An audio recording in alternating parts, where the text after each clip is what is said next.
Dakota land where the skies are wide and the freedom stands, with a Bible in my hand and a prayer in my heart, living this life where the wild plays its part.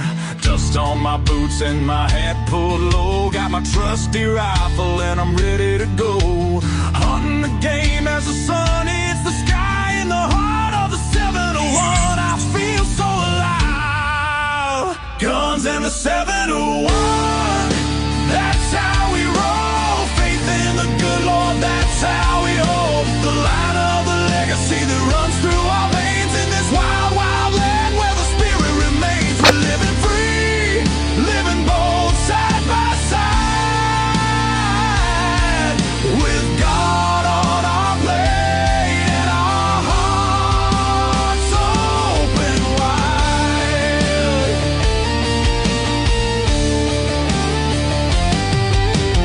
Ranching the fields, the cattle run free with a purpose so strong, it's our grand legacy. The rivers run deep as we cast out our lines, fishing the waters where the North Star shines. Got the warmth of the sun with the chill of the night. With every shot fired, we're ready to fight for the freedom we cherish. The second is true. With family beside us, we stand through and through. Guns in the 701. That's how we roll. Faith in the good Lord, that's how we hold the line of the legacy that runs through our veins in this wild, wild land where the spirit remains. We're living free, living bold, side by side, with God on our plate and our hearts open wide.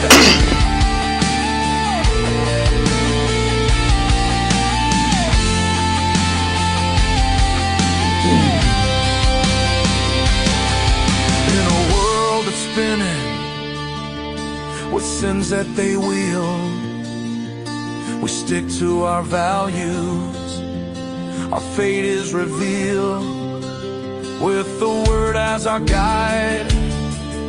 We tread on the earth, a community built from the love, not the curse. Raising our voices, singing loud through the night, for God and our freedom, we'll continue the fight. Let the rifles ring out, let the spirits align. In North Dakota's embrace, our souls intertwine.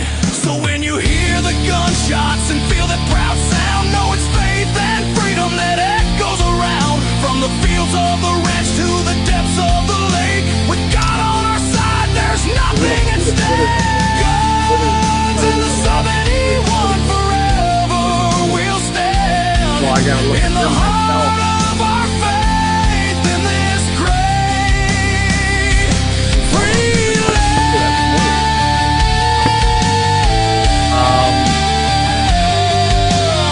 Nothing so far.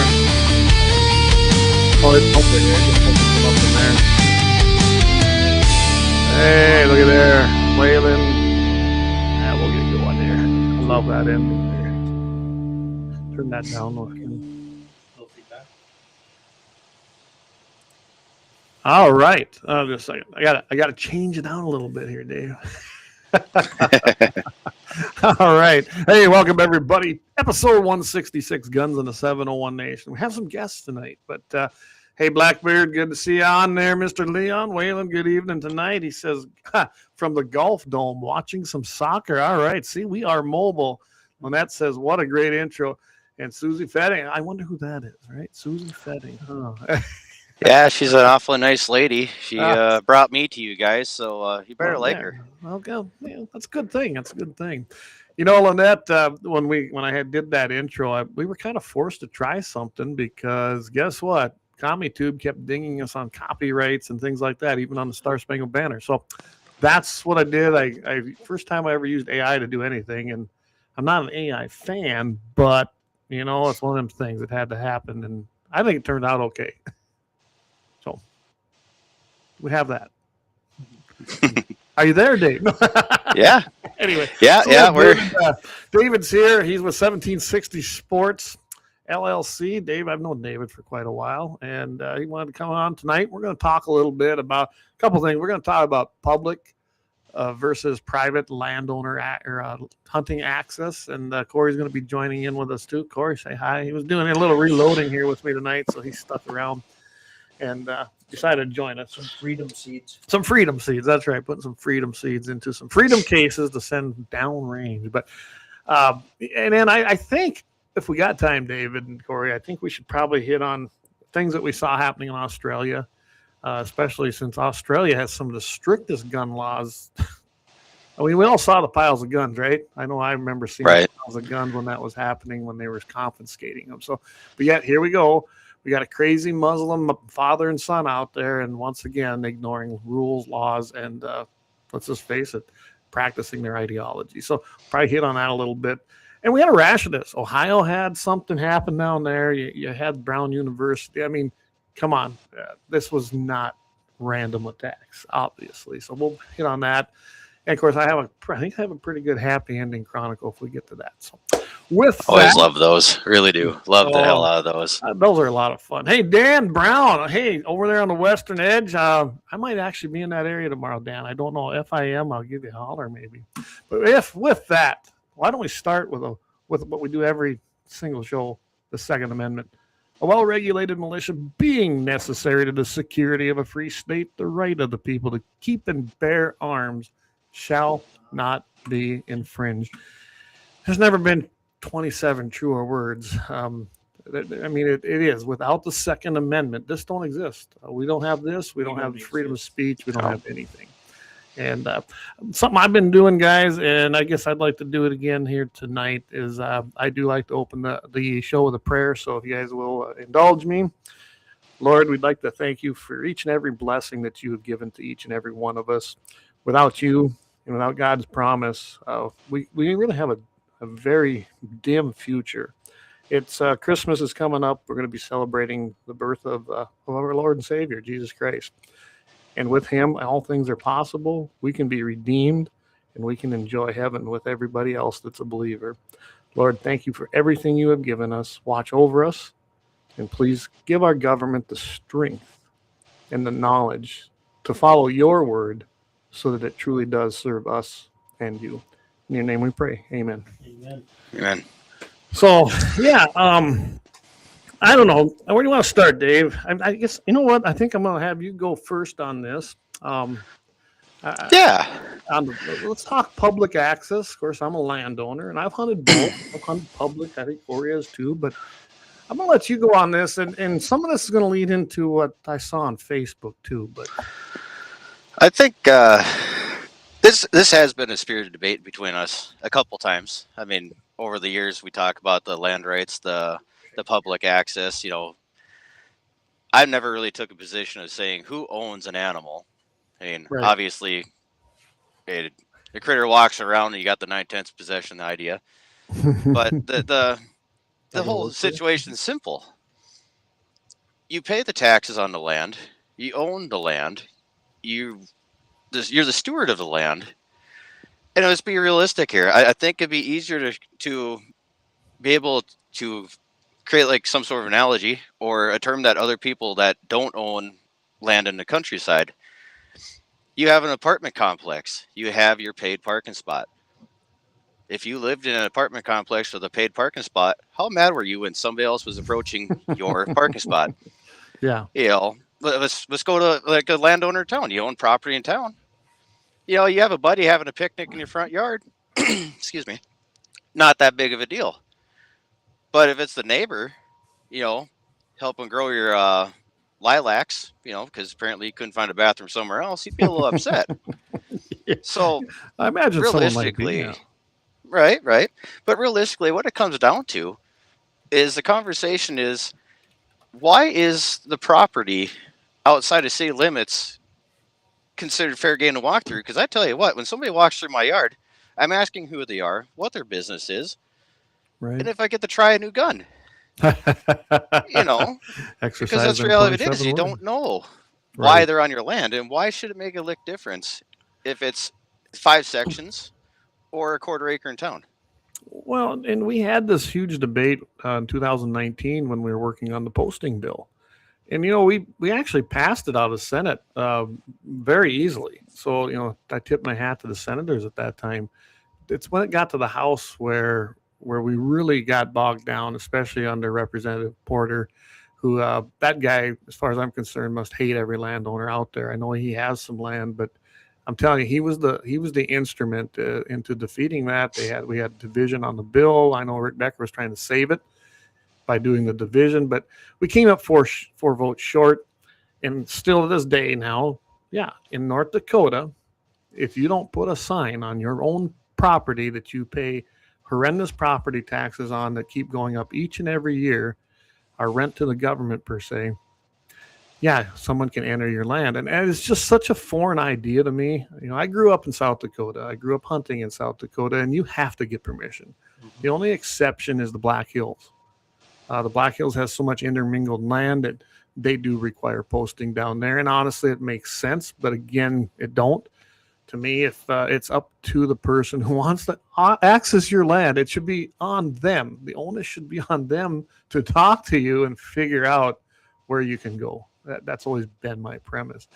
Corey lives down there by where we got our cabin, which is around Shade Hill Reservoir. Tons of public access land down there, but 800,000 acres in the government pastures. Yes, right? 800,000 acres. Right south of me. And literally, it turns into quite a debacle sometimes because some of those are intermingled pretty closely to private land, and it causes a lot of grief as well. But everything is considered posted. I can't imagine having 800,000 acres, a big block of land like that in North Dakota, because nothing except the Badlands is probably close to that. Someone's got the number on that. I'd love to have it because I don't have it. But other than that, I can't imagine having the problems you would see up here with the non-posted land, issue, the law where you can enter it. I think that would cause even tremendous more problems. And the biggest thing I see is that with the posting problem, the deer management is horrendous as far as I'm concerned from Game and Fish. They are causing the problem, and it's driving a wedge, and it gets bigger and bigger and bigger between landowners and hunters. I mean, do you see that? Oh, yeah, absolutely. I mean, a conversation I had today, I was just kind of breezing over the proclamation today. Mm-hmm. And I think the problem that people have is they don't look at the proclamation on a regular basis. I mean, I really should every year. And between a couple of friends, I mean, maybe we need a little more in-depth discussion on it, or, is it terminology? Is it interpretation? But what about like the proclamation?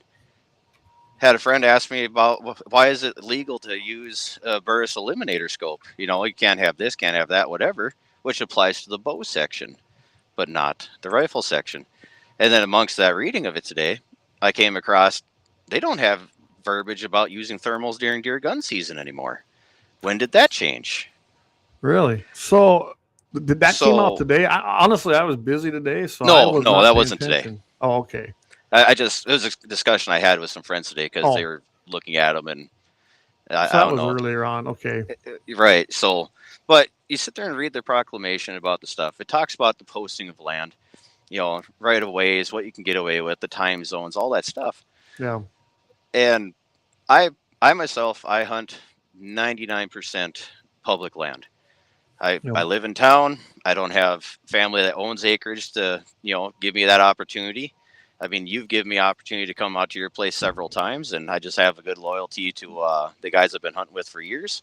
Yeah, if it wasn't for that, I'd absolutely come down. And if you got some monster doe you want to get rid of, I'd be happier than hell to give Sawyer an opportunity to come down there. Well, you probably saw the bucks that came off this place this year. We had a good year. Yeah, they look great. It's bigger than anything I've ever seen on public. Yeah, well, that's because you just led to something that I'm going to actually hit on there. So you talked about public access lands. So 93% of land in North Dakota is owned privately. That's just a fact. I think it's even a little bit more than that. Mm-hmm. So there's, you've got your federal lands, you've got your state-owned lands, you've got your school trust. I mean, there's a lot of different entities that have small parcels of public access land. I refuse to call it public land or government land because it's owned by taxpayers. It's really our land too. Mm-hmm. So it's public access because that's what it's been declared. There's no control on how many can be there. There's no control on how many animals can be taken. There's no control on any of it as far as hunting. Seriously. Is that management? Because to me, No. on this place, I manage that. Now, we took 10 deer off this place this year. I did not fill my tag. I was chasing one in particular one, and he's still out there, and hopefully he'll be back next year. I don't see why he wouldn't.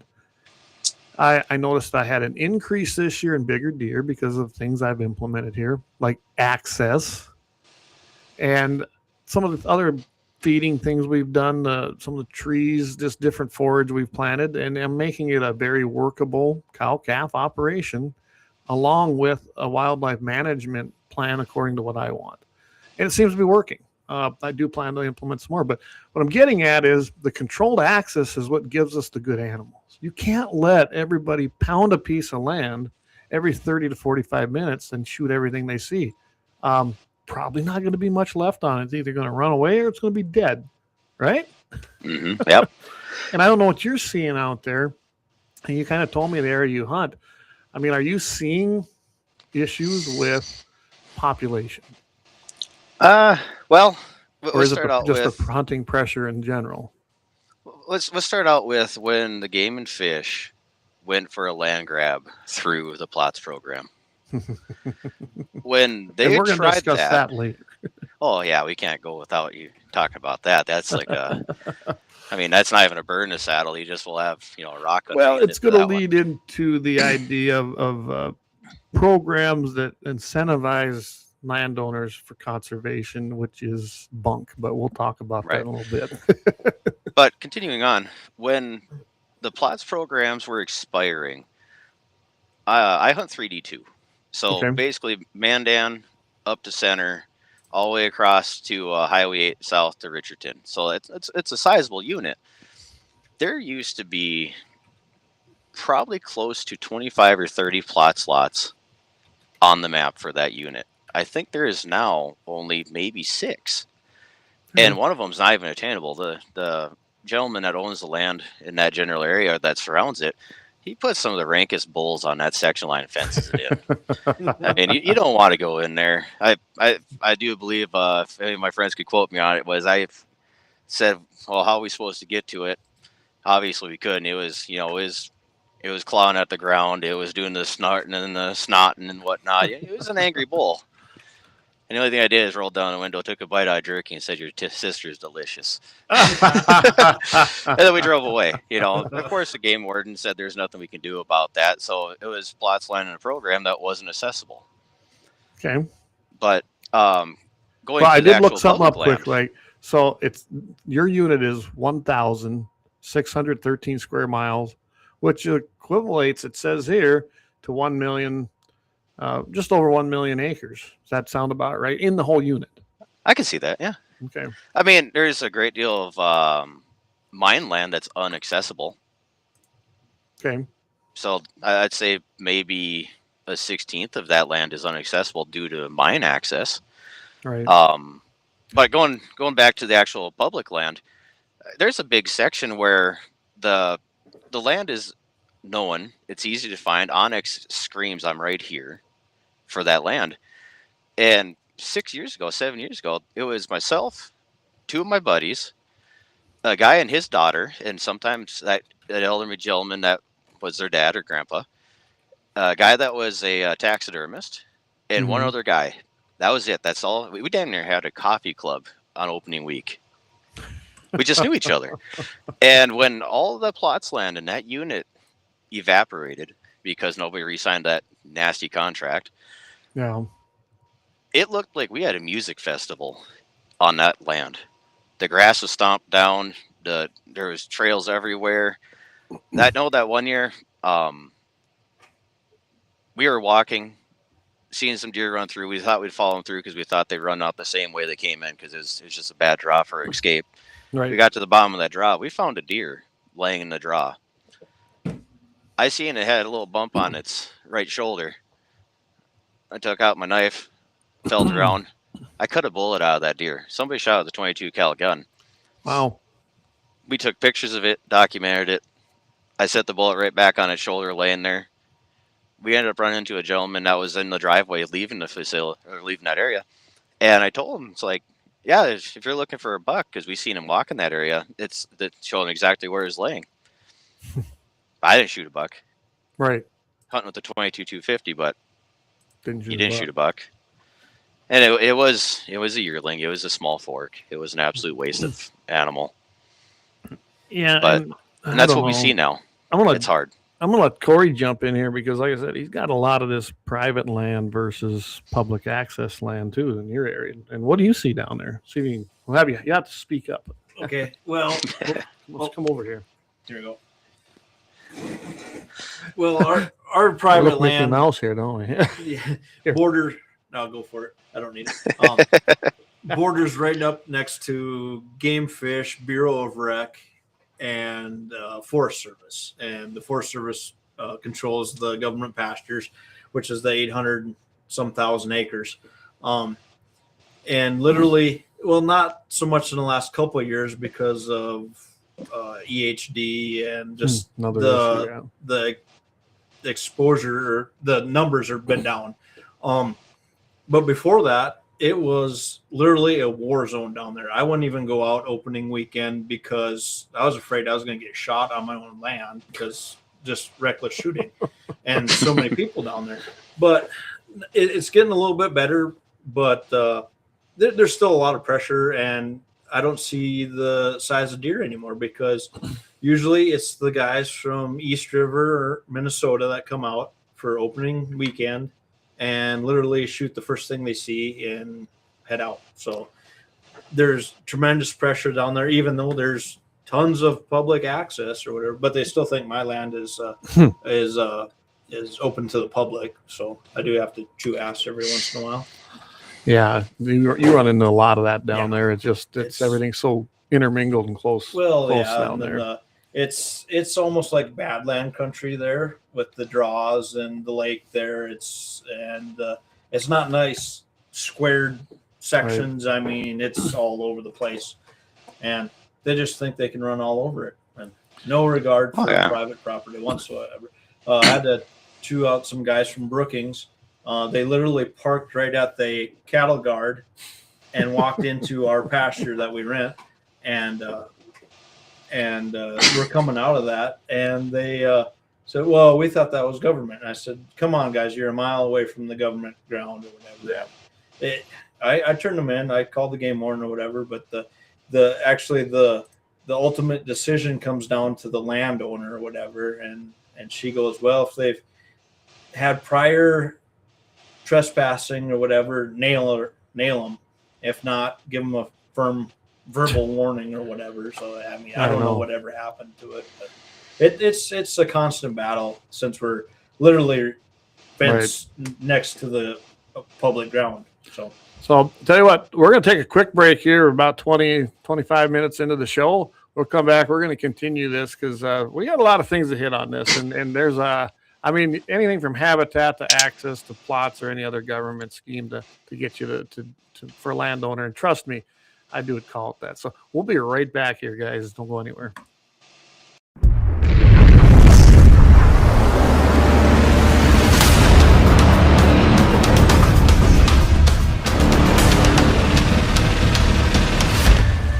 LAUER Auto Repair, located at 309 South Washington Street in Bismarck, North Dakota. Give them a call at 701-258-6308. The team of mechanics at LAUER Auto can take care of any problem your vehicle is having. And when you do business with LAUER, you can be assured you're doing business with a pro Second Amendment America First repair shop. There are plenty of other auto repair shops in the Bismarck-Mandan area. But why take a chance at patronizing a shop that might not have your beliefs at heart? Make no mistake.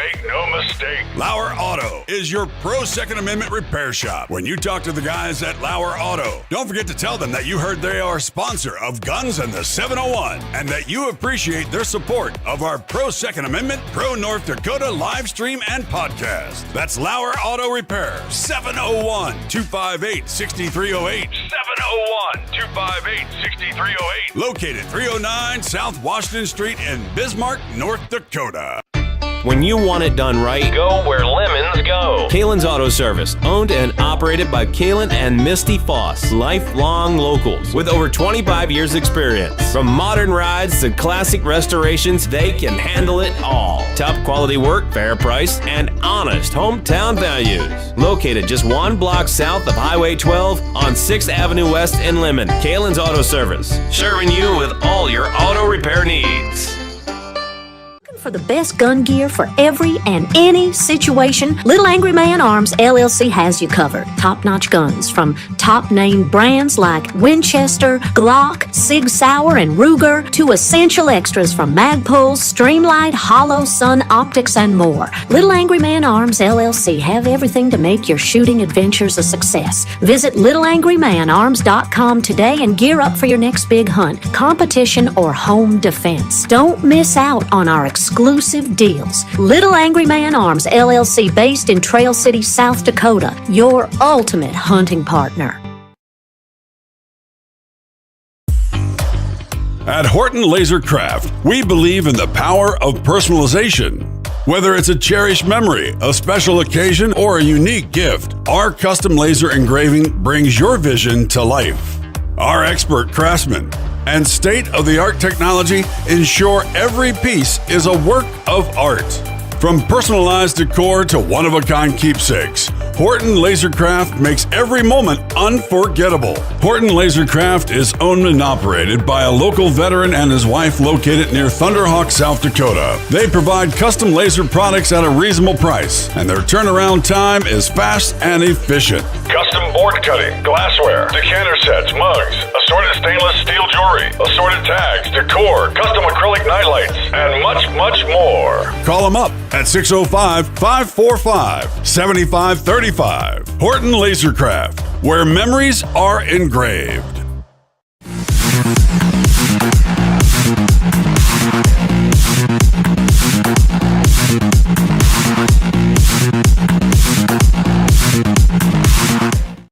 All right, we are back. We're trying to hook Corey up so he can actually hear. So we'll have him work on that. So while he's doing that, all right. So we heard about that. You were talking about you found one on that public land. It was getting hit hard. Plots kind of disappeared, and I can see that. So all I hear about, and I see this again on this same Facebook page. The big game hunting in North Dakota. Yeah, everything on there is, the landowner's fault. There's no habitat. We need more programs. I heard that. I've heard that so much. More programs, more money for the programs. But yet they keep claiming there's more people putting land into plots. There is this year or this past year over last year, but it had been declining up to that point. And I don't know about you, but the plots land, just like the walk-in lands in South Dakota, most of them don't even hold game. I mean, I do not understand how a field gets put into plots, in all honesty. I'd be pissed if I was hunting plots because so much of that ground isn't really, unless something's going across it, Dave, you really aren't going to see. You might see some birds in there, but if you're hunting big game, that's not the place generally. You got to have some kind of cover or pasture or anything. And they just seem like they're enrolling anything. Now, I don't even know what the acreage is. I know that the last contracts I've seen, I'd never signed that. Again, I have no control over how many people or even what species they could hunt at that time. And I'm not going to let it be public. I mean, we're talking the way plots is set up, it'd be just like every other piece of public land. Anybody can come on anytime and as many as you want and take as much as you want. That's not management. No, I think we're definitely on the same coin, but we're on opposite sides of the deal. Mm-hmm. When I end up dealing with plots land, like you said, it'd be good for goose hunting if it was a flight path because there's no way anything will ever stay on it. Yeah. But yeah, the generalized problem with Platts land is, on my side of it, is you see people that are obviously enrolled and they wait till the very last minute, then weather becomes an issue getting the crop off. Well, we can't hunt that, so the position of a person that is relying on Platts land for the opportunity to hunt any game, that land is basically being paid for, but the average city person can't use it. Because if you did, now you got the game warden barking you for hunting land that has crop on it. Right. So, I'm grateful as hell that I get the opportunity to hunt on the private lands I am given the opportunity to hunt on. Right. I appreciate that to no end. And I just can't tell people enough. I mean, you got to be neighborly with the people. I got, through the gun shop, I've had opportunity to meet very, very Right. great people. Knowledgeable and all walks of life, from Elmer Fudd to, a Chris Kyle kind of guy. Right? Oh yeah, yourself too, yeah. But Okay. basically, over the time of being in the shop, I've had an opportunity to meet these different people, the different walks of life, the different landowners and their mentalities. And as much as maybe most people don't, I got so many irons in the fire, I could use a bigger torch. I don't have time to get out and, knock on a door, come have a beer on the porch, come help fence every now and then. I just don't. And half the time, there's not enough time in the day to carry on a conversation with a half hour with every person I know that give me purpose to use land. Well, it's hard to build that relationship. So, you take, here's a good example. My good friend here, Kelly Chase, is tuned in. Hey, Kelly, glad to have you on tonight. Kelly was kind of a random stop here. Wanted, asked to hunt, right? We a long story short is he built this relationship. We've become great friends. And this year his sons were down and they all filled their tags. He even had an extra doe tag. And then of course my buddy Chavez was down here with his kids. We had a lot of people here. And like I said, we took 10 deer off this place and they all took really nice bucks. Except for Lane, you can give him some crap again. Lane just went ahead and took that small one. But anyway, but there was a personal relationship there that was built over years, and just that's how it happens. The best advice I can give, if you're a coyote hunter, generally no one's going to tell you no on coyote hunts. Okay, stop and ask somebody. You might not be able to go fencing. You might not be able to help do anything else with that landowner. But every landowner that has livestock appreciates dead coyotes. And generally, I don't tell anybody no here. Unless they come in with a Ducks Unlimited sticker on the vehicle, they're out there. I don't let anybody from DU hunt here. I don't care what they're hunting. But coyotes, varmints, things like that, ask to hunt those things. It might be that gateway to get you eventually onto the land to hunt other things. It is. You're doing a service. Honestly, that's a huge service. Coyotes, I don't know about you, Corey. Coyotes are getting crazy. I imagine they're no different up in your area, are they, Dave? Yeah. If I wasn't worried about going down the ditch, I could have ran at least 6 of them over today. Yeah, they're everywhere. Coyotes are crazy. They're resilient. Turkeys. Yeah, you got turkeys. If you want a turkey in South Dakota, this is your guy to talk to. I'm telling you, he doesn't like wintering. Hundreds of birds, literally. I got a pretty cool video of 2 of them fighting. He does. Day. Yeah. So, it is doable. I think what I get the most upset with is someone who puts the day that they want to hunt on your land and asking permission. They just show up and then they expect to be able to hunt. And some of them are nice. Some of them are good. Tell your name. What's that? And tell your name or introduce who you are. Yeah. I had a couple kids, I'm not sure, or kids, they're probably in their 20s or whatever, but they showed up and I had no clue who they were, where they're from or whatever, but they knew who I was through Onyx and whatever. They knew exactly the land owner and all that stuff. And so they knew who I was, but they didn't offer their name or tell me who they were or what they were doing or if they're friends with anybody I know or any of that stuff, and wanted to hunt ducks and geese on the river. And I said, to be truthful, I've got some local guys that ask me early in the season. They come out every once in a while and give me some jerky or some beverages of my choice or whatever, and are very cordial about it. But these guys just showed up and wanted to hunt ducks and geese the next day or that day, set up and start hunting. And I said, well, guess what? You're SOL, because I don't know who you are, and they didn't even offer to tell me their name. And that brings up a good point when you're stopping and asking like that. Yes, landowners. I'm glad you asked, but generally I don't know, like you and probably David, you probably already got your places marked where you're going. Of course, I know you're hunting that one big chunk of public access land, but even the private people, you've probably, talked to them ahead of time. Well, us as landowners, I know how many people I can allow to really hunt here. And I know about how many big game animals that this place will take without damaging the herd. It's just that simple. Or birds, depending on the year. You can't just show up, because most of the time the slot's already taken. And then don't get mad about it. They were nice. They didn't get all huffy or nothing, but they didn't quite go about it the right way to get in to maybe hunt next year. Well, personally, when I come up, did it a little bit better, and I might have been cordial to let them for a weekend or something. But I've got other people that already got spoke for.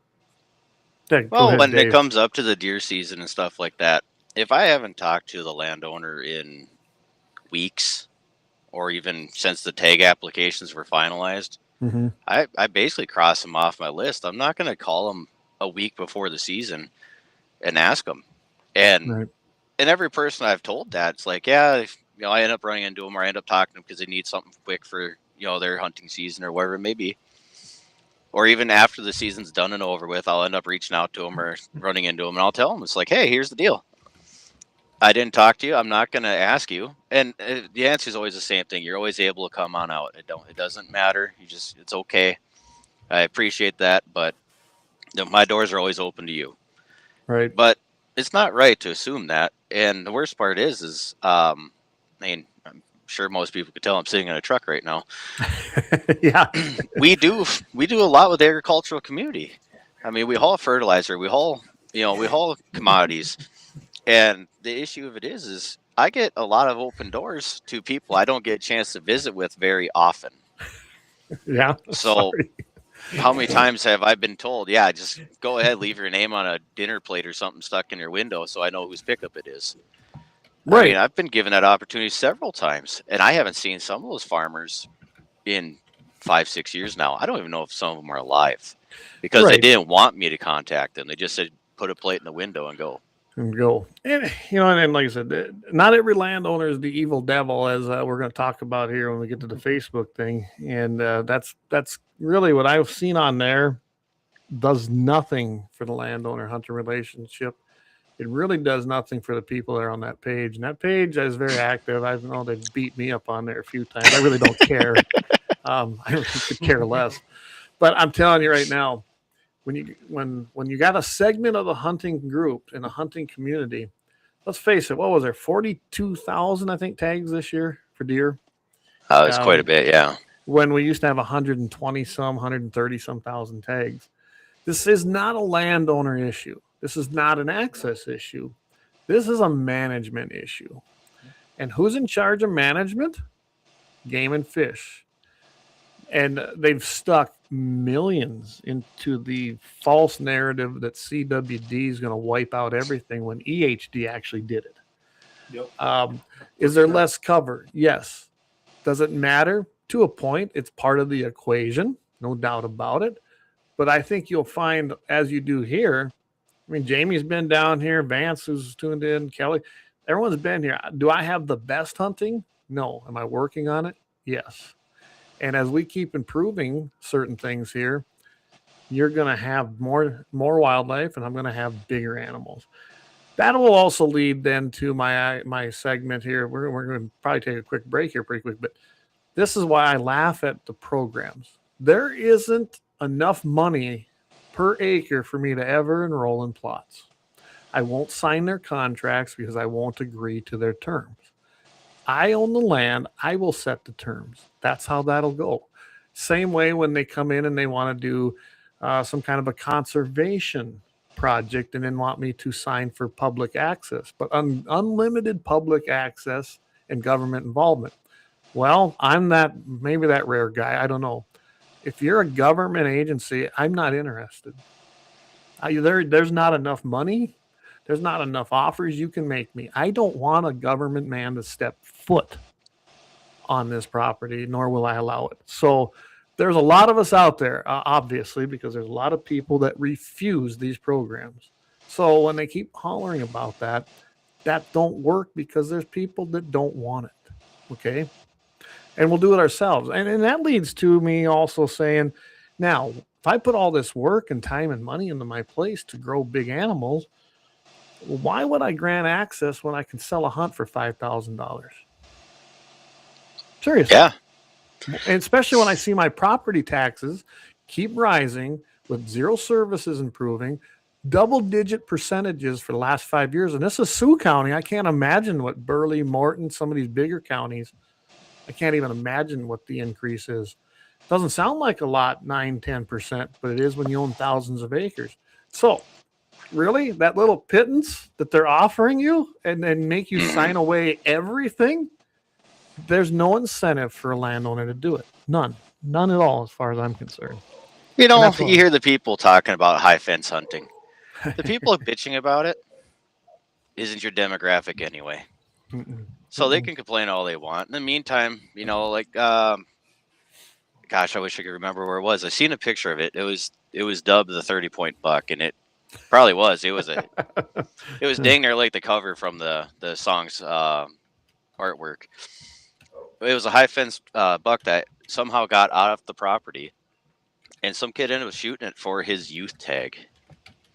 Really? I mean, could you imagine shooting the biggest buck you're ever going to peg your first time? Because it was an escaped deer, it got knocked off of the state record because they did know. And apparently that buck that slipped out was like a $30,000 buck. Wow. But think about that. Wow. Yeah. And that's just it. Well, someone just asked here, Kelly asked, how much do they pay on plots? So I did go check it out, what the latest is. $10 a whole acre. Wow. Whoopity doo. I can get more than that, just straight out rent pasture. You can get that selling hay. What's that? You can get that more than that selling hay. I can get that, yeah. And let's face it, when you start talking about habitat versus, conservation, I'm sorry, but a field it's temporary habitat. But when that comes off there, then it's not providing much. So there is that balance. There is a certain amount of it. When CRP started coming out and people started planting again, why wouldn't they? They were making more planting it and working again than they were on the CRP program. You got to pay your bills. That's the way that goes. Some people, they've got it worse off than I do. I understand that, and they're going to do things they need to do. But the incentives and things that they're paid, and there's another thing to me, and I know this will shock some people. I've always felt that with CRP, if you do enroll, that should be public walk-in access because they're literally leasing that land from you to not produce on it.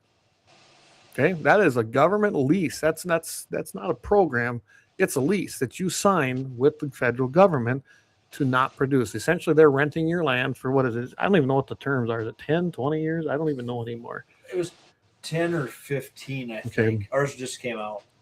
So they added in CRP. Someone did CRP help wildlife? I think that it did. I mean, I'm sure that there seemed to be more birds all around, but you also got to remember we've had some tough winters since then too for the last 20 years. And pheasants aren't native here, so they don't do well. I've actually seen more pheasants in the ground that we put back into hay ground that was farmed between me and my neighbor that are 500-600 yards apart. Right. There's some ground we rent and we were farming it. There's some grass and a couple just 5-acre plots. And we put that all back in the grass, and we've seen more. And we didn't hay it this year. He left it for cover crop and everything. And there is more birds in that little, I think 11 acres or 13 acres than I've seen in probably 15, 20 years in just that little area. Wow. Lots of roosters. So we might be going out one of these days and being the neighbor.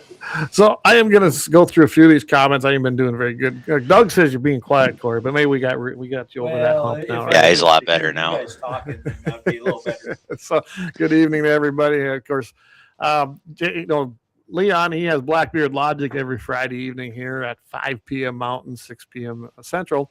He says, you got those ditch chickens. Well, I wasn't sure. His plots around here hold a ton of ditch chickens, he said. I guess that's pheasants out east. I didn't know that. They're everywhere out there. I could get my limit every time I drive past Leon's house. He says there's also tons of waterfowl as well. And there is, you get east of the river, there's a lot of waterfowl and a lot of waterfowl hunting out there. Leon says, next time you're out this way, David, I'll show you some awesome yote tree in Enderlin. There you go. In that Enderlin area.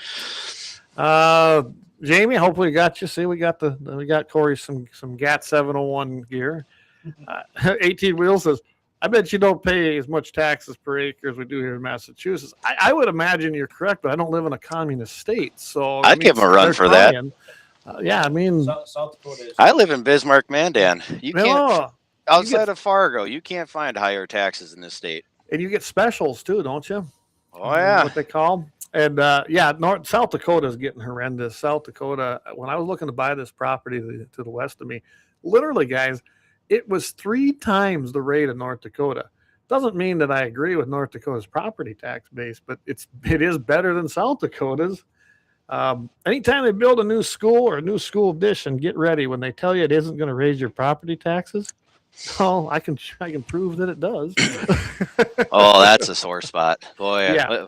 I need to go on a tangent on that one. So that's another show, though. No, we got to run down this one. This one's got me hot. Well, I'll tell you what, before that, then we're going to take a break, David, and we will come back, and David's going to rant. Oh, get out the Festivus bowl. Get your drink in the Festivus bowl. Okay, here we go. We'll be right back. We got to thank our great sponsors. I mean, we can't do without them. Lauer Auto Repair has been with us.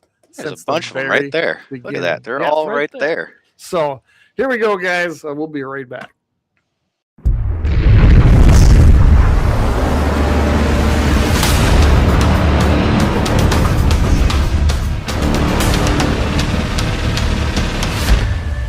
LAUER Auto Repair, located at 309 South Washington Street in Bismarck, North Dakota. Give them a call at 701-258-6308. The team of mechanics at LAUER Auto can take care of any problem your vehicle is having. And when you do business with LAUER, you can be assured you're doing business with a pro Second Amendment America First repair shop. There are plenty of other auto repair shops in the Bismarck-Mandan area. But why take a chance at patronizing a shop that might not have your beliefs at heart? Make no mistake.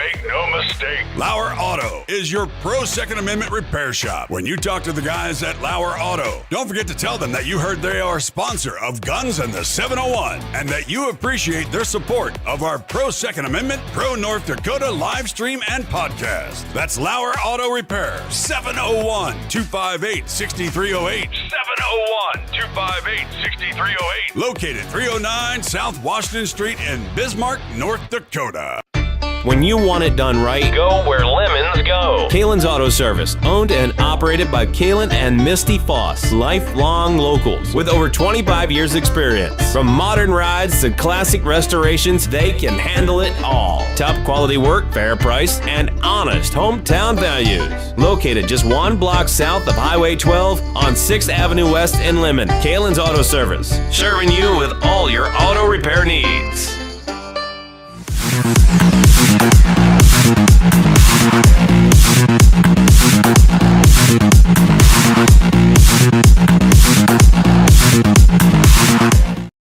All right, we are back. We're with David Fettig, 1760 Sports LLC. We got a special announcement with David coming up towards the end of the show, guys. You're going to want to listen to that.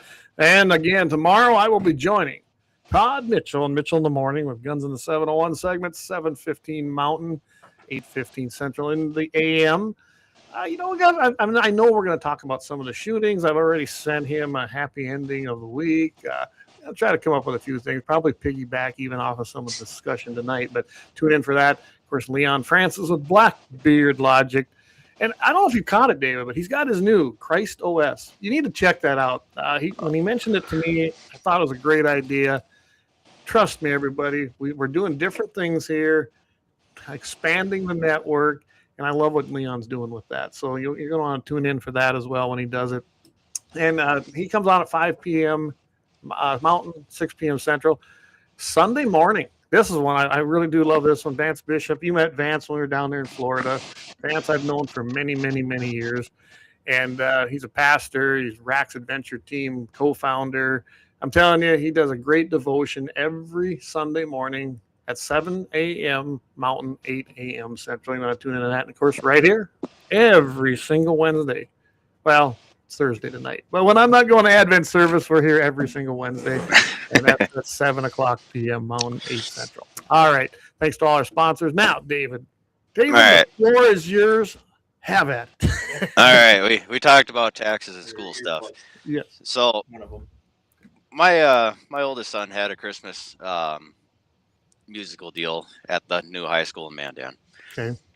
And I can't remember how many hundreds of millions of dollars the facility costs, and I'm tickled pink. We have it. We needed it. The old school that was, pleasant. It needed to be done. Okay. But the thing that drove me absolutely nuts, the second we walked into the door, I seen namesake medical facilities on the walls, local banking establishments on the walls, and there's a few others without, giving them any more credit than they absolutely need because they shouldn't be there. There must have been 7 advertisements that are permanently mounted on the walls with basically a beginner banking outlet. Wow. Like high school kids could open a bank account or something there probably. I didn't walk in there. We were restricted very, very tightly to where we could go in the new facility for security reasons, even though there's glass everywhere.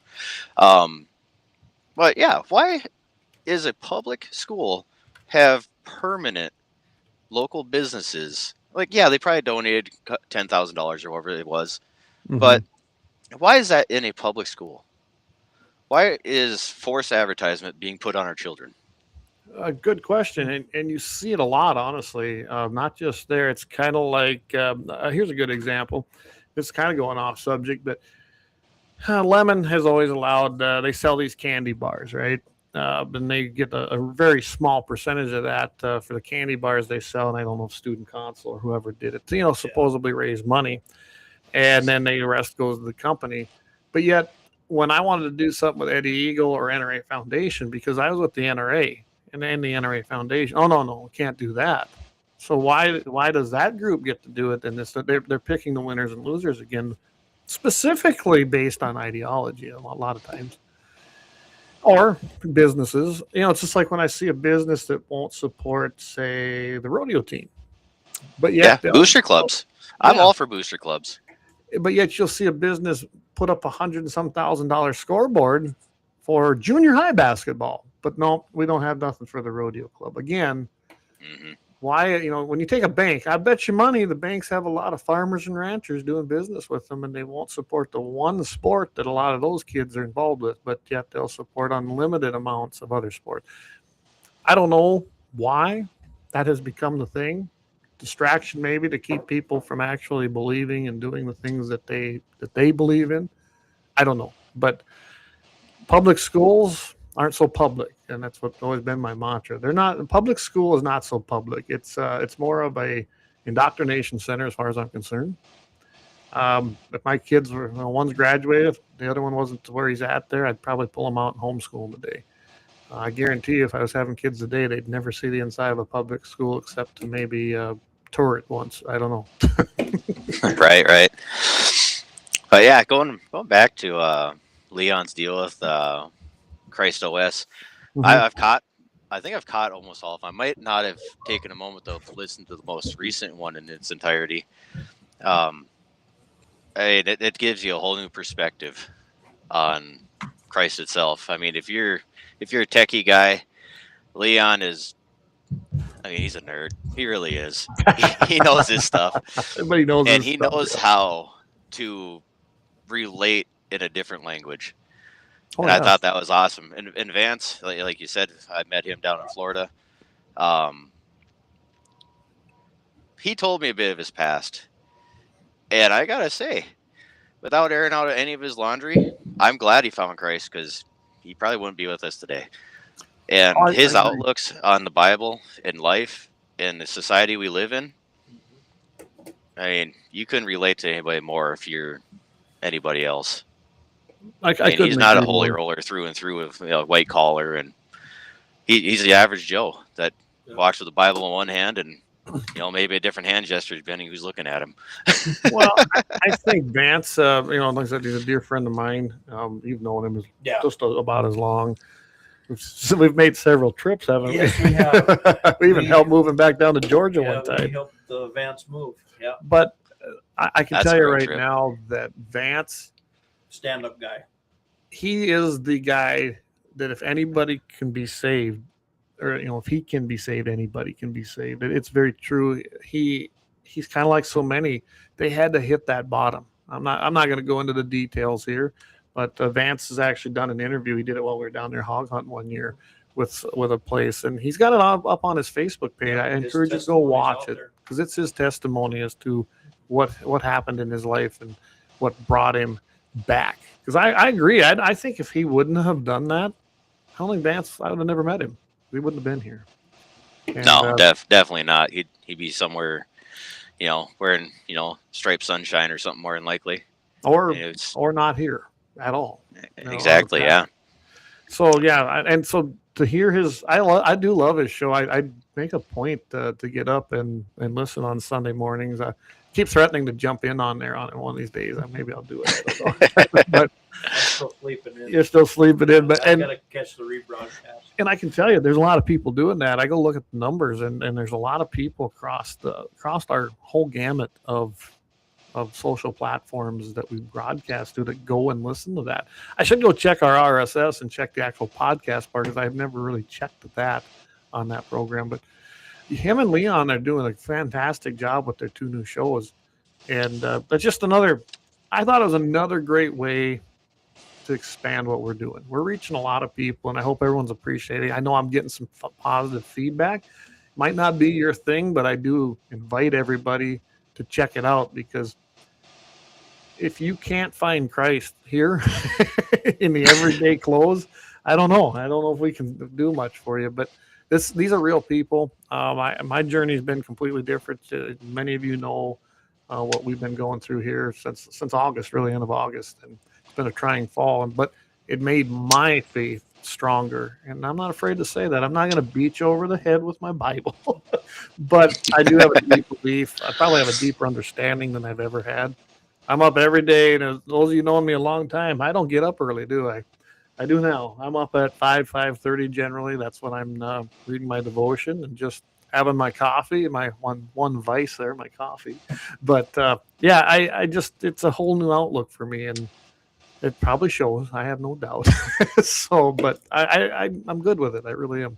All right. Leon says, pump the Spotify. Yeah, we've never done that. So yeah, everybody, we are on Spotify. I think Apple, whatever they call their podcast platform. I know we're on there. Of course, on iHeart.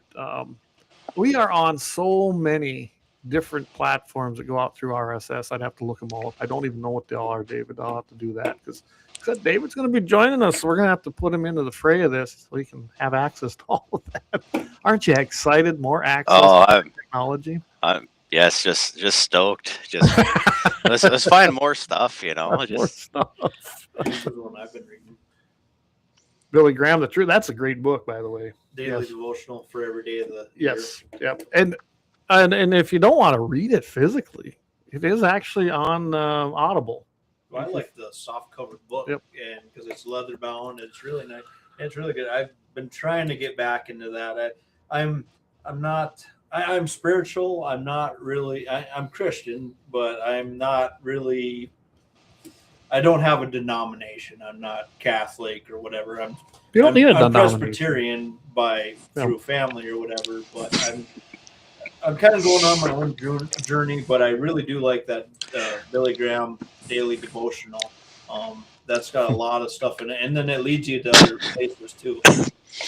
I'm sorry, I just can't stop laughing about you saying you don't have a nomination. I was just thinking about that devil cat in Florida that attacked you. But maybe you need to find Jesus directly, you know. You get a little more involved because that cat had a piece of you. I think that cat was the devil. I think he was just he just snapped and it came out of him. I think there's a demon in him. But Leon says sometimes you need someone with work boots and Carhartts to smack you up alongside the head with a good book. Yeah, sometimes. I mean, it really is. That's the way it is. I've got several Bibles because I like to read different ones, and I always did that just as I wanted to see what was being said, right? Then my one though that I use for my actual devotions and daily reading is I had to have one of the new God Bless the USA Bibles that Lee Greenwood came out. It's got the Constitution in it. It's the King James Version, but it had the other cool stuff in there too. So well, I've actually got a Masonic Bible that I got when I became a Mason, and it's a King James version too. So. That's the version I like. I can understand it. It's probably not for everybody. There's a lot of different variations in there. I know Leon and Vance. I know I've really visited with Vance about this. There are so many different variations and translations that's the one I prefer. So that's just my preference. But yeah, well, we went off. See, I knew we'd go down a rabbit hole. It happens, man. That never happens around here. Never. Top of the hour. See, I'm doing better here. By the way, I think we have a new sponsor coming on, probably starting the beginning of January. Visited with him the other day, but I think I'm going to take a quick break here. We'll come back.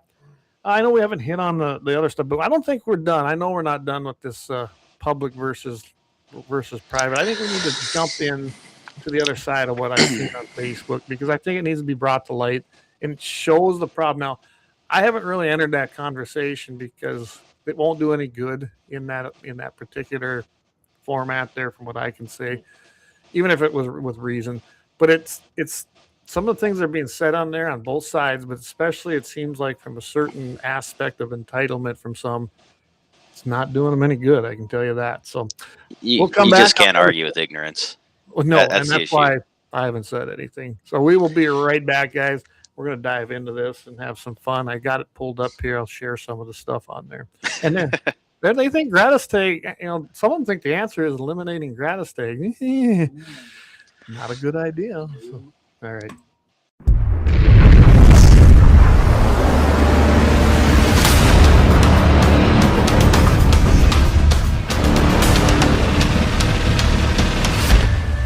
Lauer Auto Repair, located at 309 South Washington Street in Bismarck, North Dakota. Give them a call at 701-258-6308. The team of mechanics at Lauer Auto can take care of any problem your vehicle is having. And when you do business with Lauer, you can be assured you're doing business with a pro Second Amendment America First repair shop. There are plenty of other auto repair shops in the Bismarck-Mandan area. But why take a chance at patronizing a shop that might not have your beliefs at heart? Make no mistake. Lauer Auto is your pro Second Amendment repair shop. When you talk to the guys at Lauer Auto, don't forget to tell them that you heard they are a sponsor of Guns and the 701 and that you appreciate their support of our pro Second Amendment, pro North Dakota live stream and podcast. That's Lauer Auto Repair, 701-258-6308. 701-258-6308. Located 309 South Washington Street in Bismarck, North Dakota. When you want it done right, Go where lemons go. Kalon's Auto Service, owned and operated by Kalon and Misty Foss, lifelong locals with over 25 years experience. From modern rides to classic restorations, they can handle it all. Top quality work, fair price, and honest hometown values. Located just one block south of Highway 12 on 6th Avenue West in Lemmon. Kalon's Auto Service, serving you with all your auto repair needs.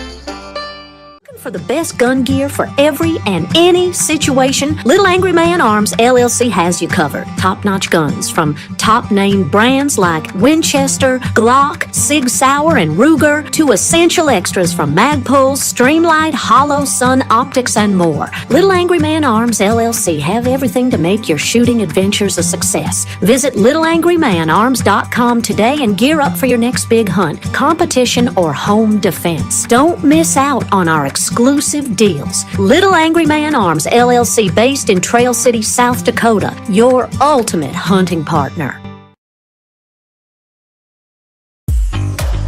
At Horton LaserCraft, we believe in the power of personalization. Whether it's a cherished memory, a special occasion, or a unique gift, our custom laser engraving brings your vision to life. Our expert craftsmen and state-of-the-art technology ensure every piece is a work of art. From personalized decor to one-of-a-kind keepsakes, Horton LaserCraft makes every moment unforgettable. Horton LaserCraft is owned and operated by a local veteran and his wife located near Thunderhawk, South Dakota. They provide custom laser products at a reasonable price, and their turnaround time is fast and efficient. Custom board cutting, glassware, decanter sets, mugs, assorted stainless steel jewelry, assorted tags, decor, custom acrylic nightlights, and much, much more. Call them up at 605-545-7535. Horton LaserCraft, where memories are engraved.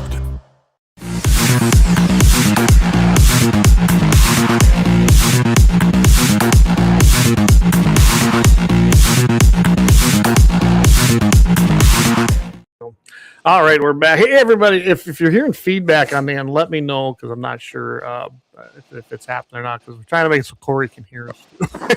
I'm not set up for two people here, but we will be. All right, so we're going to dive into this. So at Facebook, the dreaded Facebook, this is why I don't go on there that much, because I don't have a lot of use for it, honestly. Let's see if I can... Well, no, I'm on the opposite spectrum. I do all my media stuff through Facebook, because that's I want to show everybody this. People are on. Maybe you can't read it. So this is from the Big Game Hunting North Dakota Facebook page. This guy's name is Derek for Appeals, but his actual real name is Derek Junt. I'm not going to tell you how I really know him, but I do know him. His argument for increasing the minimum land requirement for gratis deer tags in North Dakota from 150 to 640 acres. He goes into this whole thing. He's got his whole deal. I mean, this is a long, I'm not going to read it all. Anyway, he's got to go through this much to try and prove his point. Well, he probably doesn't have a point in reality, and he has cherry picked it. I was looking at some of the stuff he wrote. It's very, very cherry picked. Okay. And then you look at some of these comments, let's get rid of it. Some guys make great points and say, hey, private property is not really free. And some guy broke it down as to how many licenses versus what people are really putting into it in North Dakota versus out of state and things like that. I mean, they're all, that's because there's talk about that too, about getting rid of non-resident tags. And then you've got the guys that, what do you want to say? You can tell they have a disdain for private property. They have a real, true problem. They think that we're all leeching off the government. They think that we're greedy, that we're abusing the gratis tag system. Maybe. I'm not going to say it don't happen. Anytime you have something out there, there's always going to be somebody that does it wrong or tries to take advantage of it. There's no doubt about that. No, you could take myself. I applied for a landowner tag, and it wasn't until last year that I found out in South Dakota that with my landowner application, I was still putting in for the regular draw, landowner preference that would cost me what everybody else pays to get in for that draw. It wasn't until last year where I found out I can put in for a landowner tag in a special draw that guarantees me a tag for free. If I wanted a doe, if I wanted a buck, I had to pay the $25 or $35 for that. Now, getting to that, I have applied for a tag since I've been legal to hunt, since I've been 12. But I haven't shot a deer since 2009, and I've paid every year till last year when I found out from a state guy. I called in to figure out because I missed the drawing because we were fishing in Mexico. So anyway, I'm one of them guys that I'll pay the money and not use my tag just to see deer stay alive and try to populate and get some more critters back in our area, because I know the guys that absolutely kill everything that they see. Well, yeah, Leon says, don't admit that. So, and South Dakota does have a different type. You don't get a free tag. even No. as a landowner, you're paying Oh, for it. well, we can get a free doe tag. A free doe, but you don't get. See, in North Dakota, you get a gratis tag. That is a free tag to a landowner. Okay, let me be specific. Free tag to a landowner. I don't know how free it really is. We feed the deer, we pay the property it's not taxes, free. we have to maintain the land. It's really not free. It's really kind of an expensive tag. Yeah. It allows us to take one animal. This particular would be a deer, and it can be any. It can be a mule deer, it can be a whitetail, it can be a doe, or it can be a buck. Honestly, and I'll let Dave chime in on this too. It's here when I finish up, but I think that having a buck only tag is a problem in North Dakota. I've always believed that. It's one of the few states that I know of I've hunted in that do it that way. South Dakota has always had, in certain units, you had an any deer tag, they called it, where it allowed you to take a buck or a doe. And when I used to hunt down there, I loved that option because I could hunt for the big one. But in the end, I'd take a nice, big, fat doe off of somebody's cornfield I had permission on or something like that and leave those little bucks. And that's what happens when you see some of these guys come out here. They're shooting these little fork horns or spikes because they got to fill a buck tag. It was the same problem I had hunting elk in Colorado. It was a bull tag over the counter, but I had to take a bull. And I didn't see no bulls that particular year. All I seen was cows. So I went with, I come home with tag soup. But I think that's also a problem. But let's get back to the gratis tag. So when I apply for that, I have to put down the acres. Now, it might be a whole quarter, might be a section, whatever I want to hunt. This isn't for the whole place. This is where it is. Everybody has this misconception that we can hunt every piece of land we have. Not true. You literally have to put in the actual township, range, the parcel that you're going to be hunting on. Now, South Dakota is a little different. And that's where in North Dakota you have to hunt with your gratis tag. So, yes, if you're doing it on now, you and your immediate family generally can do this. So let's say, like here, one owner really of the place, my sons want to hunt. I either have to transfer land to them or they have to lease it from me. Either way, they then have to buy the general game permit, which nobody talks about. You have to buy the general license like everybody else if you don't physically own that piece of property. So if you're leasing property, you can get your gratis tag for that property as long as the landowner who actually is renting it to you doesn't want the hunting rights and allows you to do that. If you are leasing it, so you have to buy your general game license. So it is not a free tag, and you still have to put the parcels down. By the way, the landowner is in a one tag system, which I think would be a good one. We may hunt the archery season, the rifle season, and the muzzleloader season, but we can't take 3 deer. If you put in for gratis, that's 1 deer. Okay? 1 deer. That's it. Now, if I choose to hunt archery, I can, but then I'm done.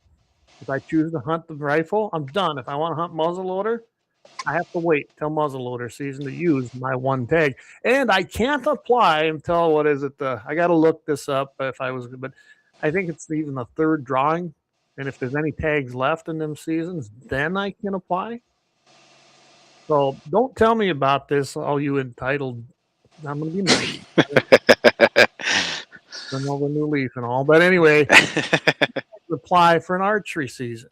Then you apply for a rifle season. Then you apply for a muzzleloader season. If there's leftover tags in any of them, you apply for them. And you may hunt anywhere in the unit. So don't give me this crap of what our entitlement. It's not what you guys make it out to be. It pisses me off. We pay the taxes on this land, not you. And it's not a right to come on our land. It is specifically a privilege. You may have the right to hunt, but you don't have a right to private property.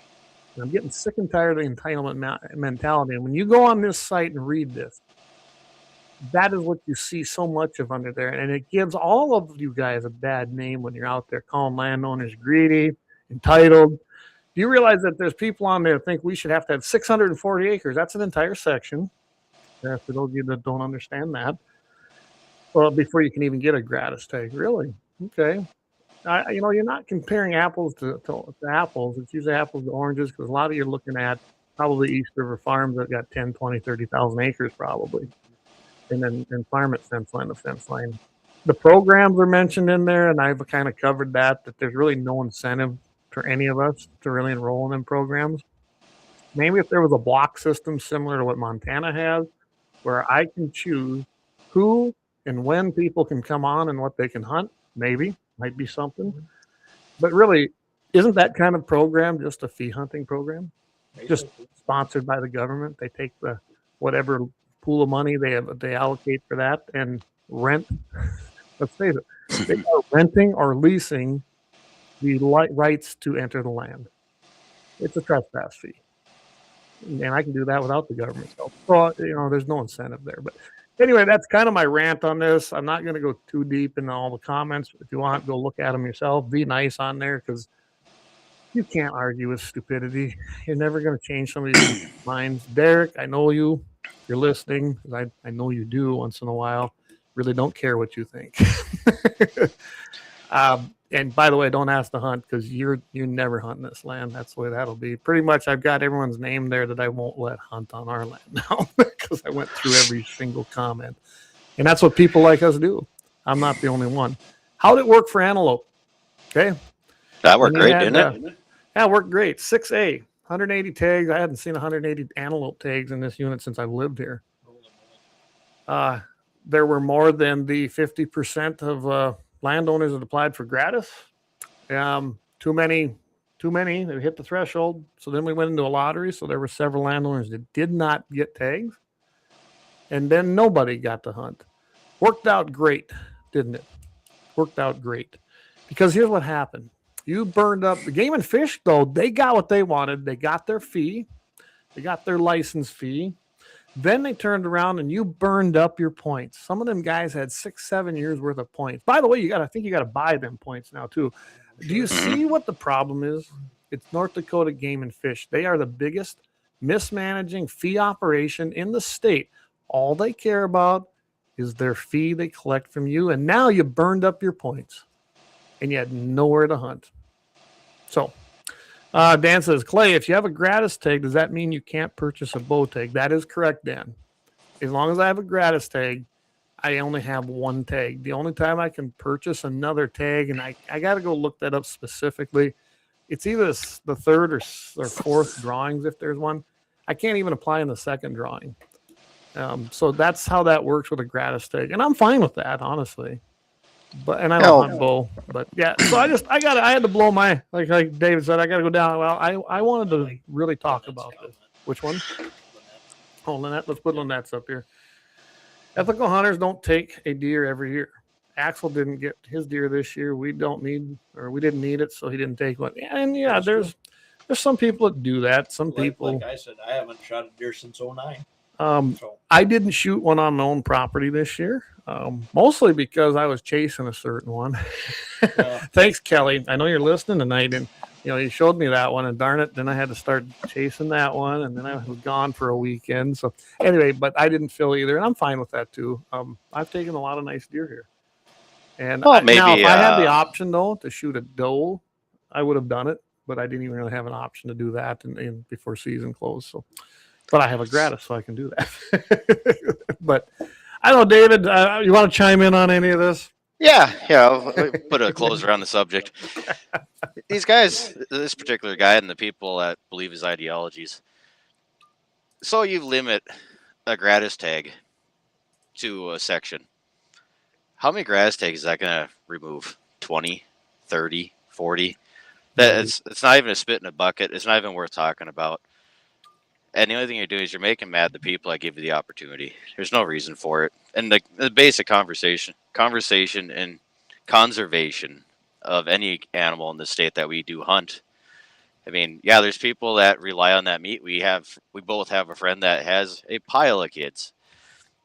And I guarantee you, they eat more game than they probably buy, for say store-bought meat. And that's huge. That's huge. Mm-hmm. But like myself, my kids love venison. I like venison. The missus, she'll eat it when I sneak it. But the reality of it is do I need a deer every year?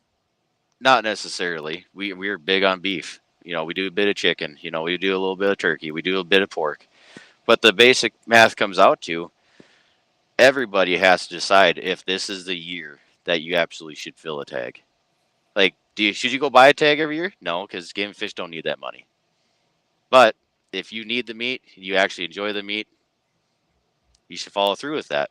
But you should keep in mind when you drive around your hunting zone for, 3 months out of the year, and you can't find deer with driving down the road right before sunset or sunrise, maybe you should hold back on that tag this year. It's all about conservation on all of our parts, not just complaining about 30 gratis tags.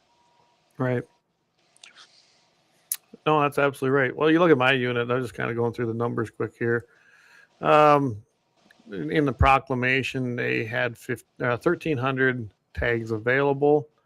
That was actually in any antlered deer, either species. So a buck tag. Type B was an any antlerless deer, either species. They had 50 available. Then you had type C, any antlered white-tailed deer. This is crazy. They had 1,500. Oh, 1,500. There it is. Sorry. Glad you got that. 1,500. In antlered white-tailed deer, the amount changed. Current available were 400. There probably shouldn't have been any whitetail, honestly, available, either antlered or does, as far as 3F2 went. I can tell you that this 1,500 and 1,300 deer that were available, this is a CWD unit. There weren't enough deer to support the amount of tags that they had available in 3F2. It's just plain and simple. Was this a year here to take a mule deer? Yeah, it was. The whitetails have died off a lot, EHD. But right now, we have a ton of mule deer that came in and moved into their place. I like to hunt either one. I'm good. And we had some nice ones on the place this year. And I was happy that the guys that were here hunting, like Kelly and his boys, and my buddy Chavez had a couple doe tags with his kids. We had a good time. And it was okay to take deer here. But I knew that 10 deer, that was kind of in my head, I felt comfortable taking out of the herd here. And I was right. It was a good number to do. I probably could have done a couple more, but we didn't. And I was happy with that, honestly. So I think the private landowner is probably a better manager than anybody, because think about it. We're out here every day, right? We feed them every day. We see them. We kind of see the numbers. We see what's going on. And well, that brings a good point. I like when the state of South Dakota comes in and wants to do their bird survey every year, but like in Perkins County, and they call us that live right on the Grand River to come do bird count and do the bird count, because they know we've got birds in our yard, because it's kind of a little sanctuary on the river that we protect an area. So they do have a fighting chance. We can see some numbers, but they're coming down to our farm to do these bird surveys to see how many birds are out there. And it's like, well, no, go out to where they're not getting fed and see where your numbers are, because of course there's going to be good numbers right in our back door. Right. Yeah. You can't just go from there. And then it makes a sense. Yeah, it definitely makes a difference how you take your count. There's no doubt about it. Yeah. I'm looking at one comment here on this. This is Lynn Miller. There's only one solution to the problem. Do away with gratis tags altogether. Everyone enters the lottery, no exceptions. The revenue will increase. Also eliminate all the non-resident licenses until the deer herd increases. To do this, it will take state lawmakers and legislation. This has happened in other states in the past. Well, I can tell you this. I like what the guy below him said. Yeah, good luck getting hunting access. I definitely agree. And I don't think that's really the problem when you really look at the amount of gratis tags. I'm sure some units, because of the low number of deer right now, and I still say that's due to a lot of mismanagement. I truly do. I really believe that if you had better management, I think you'd see more deer. This wouldn't be an issue. But in some units, all the gratis tags go to landowners, and why shouldn't they? I can tell you right now, you do the 50% thing. I got pretty good authority. It'll never be signed. So the legislature can pass as many bills as they want for the next 7 years. I doubt you're ever going to get one signed for the 50%. I'm just going to tell you that flat out. But if you ever do get one passed, it will probably be, I would say it's going to be an effect you'll see ripple down through generations, because there's a lot of people are going to just shut it down. They really are. And I was reading a lot of the comments on there, oh, it's already shut down. That's not true. It's posted. Okay. My land's posted, but it's not shut down. Obviously, I had people here this year, but I can tell you this, I could see it getting shut down, or like I did during the property rights thing, I didn't shut it down to myself, and I didn't shut it down to my friends and family. Why should I? The rest of you suffered. Absolutely. If you didn't know me, you didn't get on this place. It was that simple. That's my privilege as a landowner. And I think that's where we got the problem. Some of these people think they have a right because they've declared all the animals public property, right? Doesn't mean you have rights to come onto the property to shoot those, quote, public animals. It's funny. They're only public animals until there's damage done. Then they're our problem. Whether it's your vehicle, whether it's hay, whatever it might be. But anyway, David, you want to jump in on anything? I imagine you got something to say. No, we beat this horse to death. I think we can move on to our next subject. I think we all agree that the landowners need to be respected. A whole episode on that. Well, I think you're right. We've beat it pretty good. This is very passionate to me. There's no doubt about that. I'm sure I can see that. You know, Blackbeard, he said, Leon says, tell us how you really feel, Clay. Now he goes, and what's your definition of nice? Wow. I didn't cuss, I guess, so maybe that's my definition. Nice or are nice. Yeah. Kelly says, that kills Dad's gratis-take, 83 years old, and tell him not to hunt. Yeah, that's just it. That's just it. Doug made antelope backstraps for me. It was the best tasting game. I love antelope. I much prefer to eat an antelope over a deer, but I don't run them down. Maybe that's the difference. I don't know. Usually I shoot mine. I kind of figure out where they're at. And the next morning I go out there, and they don't even usually get up. If they do, they stand up, and that's it. So, hey, Leon says, just FYI, next Christ OS will address AI. Oh, boy. Yeah, that isn't hard to connect that, and I think I'm gonna have to tune in for that for sure. So, all right, well, I'll tell you what. I think maybe we should discuss these shootings a little bit, guys. Yeah, there's not a lot out there. I mean, there's things out there. We're gonna take one more quick break. Then that we might take one in between that. We're not a radio station, so we can kind of mix it up. So we'll take one quick break here. So thank our main two sponsors, and we'll be right back. And we're going to talk about Australia shooting, Brown University, and some other things.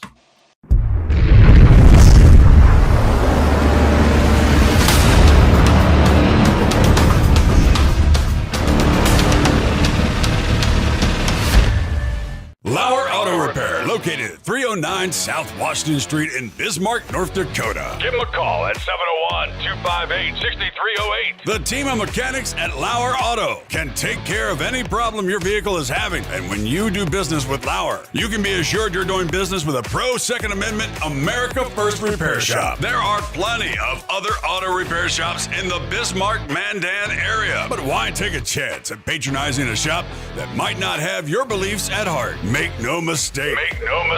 LAUER Auto is your pro Second Amendment repair shop. When you talk to the guys at LAUER Auto, don't forget to tell them that you heard they are a sponsor of Guns and the 701 and that you appreciate their support of our pro Second Amendment, pro North Dakota Livestream and Podcast. That's LAUER Auto Repair, 701-258-6308. 701-258-6308. Located 309 South Washington Street in Bismarck, North Dakota.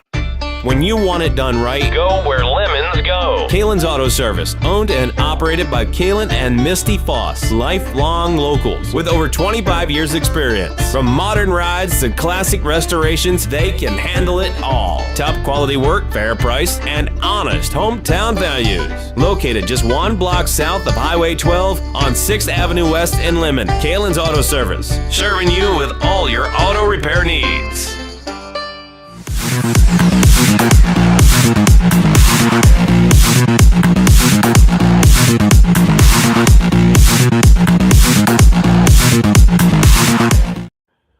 All right, we're back. So, by the way, Tom sent this. I'm going to put this up here. He says it's the most states with guns. And if you notice that North and South Dakota are only 55%. I mean, we gotta pump them numbers up. That's so disappointing. Very much. I mean, Wyoming's at 66 and Montana at 66. I don't know why they get the highest because they're the same as Wyoming. And then it just kind of falls from there. I mean, California 28. That don't surprise me. I know why Montana's more because they have less people. Oh, it's okay. More per capita. Well, Yeah. that's probably true. But yeah, the lowest looks like it's New Hampshire, Maine, maybe. No, New Hampshire, it looks like in there at 15%. Oh, Massachusetts. Sorry. Massachusetts and Rhode Island, 15%. New Jersey, 15%. Yeah, that really don't surprise me. So, yeah, there's a little chart. Thanks, Tom, for sending that. That's from the Pew Research Center. The Pew. That's nice. United States has more guns than in its population, with civilians only almost 400 million. Yeah, and it's actually probably higher than that, some of the latest estimates. But Clay has half of them. Yeah, I got a few, I guess. But yeah, I'm proud that the United States is such a heavily armed country. That doesn't bother me at all. All right, so let's just jump into this here a little bit with some comments. So 18 Wheel says, remember the communist slogan, you will make nothing, own nothing, and be happy. Yep, and be happy about it. So Leon says, regarding the shooting in Australia, you do realize that all the heroes there did not wear uniforms or a badge. As a matter of fact, the cops were cowering behind the vehicles. That's right. Frozen for 20 Isn't minutes. that sad? You know, so if you, and I don't think, I see that here sometimes. I don't think it's as bad, but I have literally been in areas where something startling happens. It's funny how many of us who are usually armed, we kind of are looking around going, all right, make your move. And yet the security guard or the off-duty police officers have been hired at that event. They kind of disappear. And I've literally witnessed it. Not always, but yeah. Anyway, what's Leon says? I made a video about it today. They actually restrained a woman who wanted to get out there and help people while they were being hunkered down and folks were dying. I saw that video. Yeah, that was insane. It really was. I seen the conversation. I believe it was the lady that they were actually restraining. She made comment how she was trying to get the officers to act. The officers refused to act. She tried to get their sidearm, and they fought her from taking the sidearm because apparently they didn't know how to use it, but they felt she shouldn't either. Yeah, that's about right. I mean, are there good police officers? Yes, there really is. I think there's a lot of them, especially the newer ones coming into this. I think they're there for the money, honestly. Recognition. Maybe some of them are on power trip. I've met some of them. You know what? Dan listens to this show, and Dan, he was a great officer. He really was. I know him and I have had some disagreements in what I think the function of the officers are, but as a whole, Dan was a great officer. Well, still it would be if he was still in there, but there are some that don't belong there. There really is, and it's sad because they give the rest, like everybody, they give the rest a bad name. Now, I think in the foreign countries, like we're talking about Australia, I don't think I depend on them. Obviously, they're not gonna answer that call, are they? They're not gonna do nothing. And I've heard that more often. You see it in Europe. Some of the things that have been going on over there, and then where's the cops? Oh, well, they're there a few blocks away, just monitoring the situation rather than taking care of it.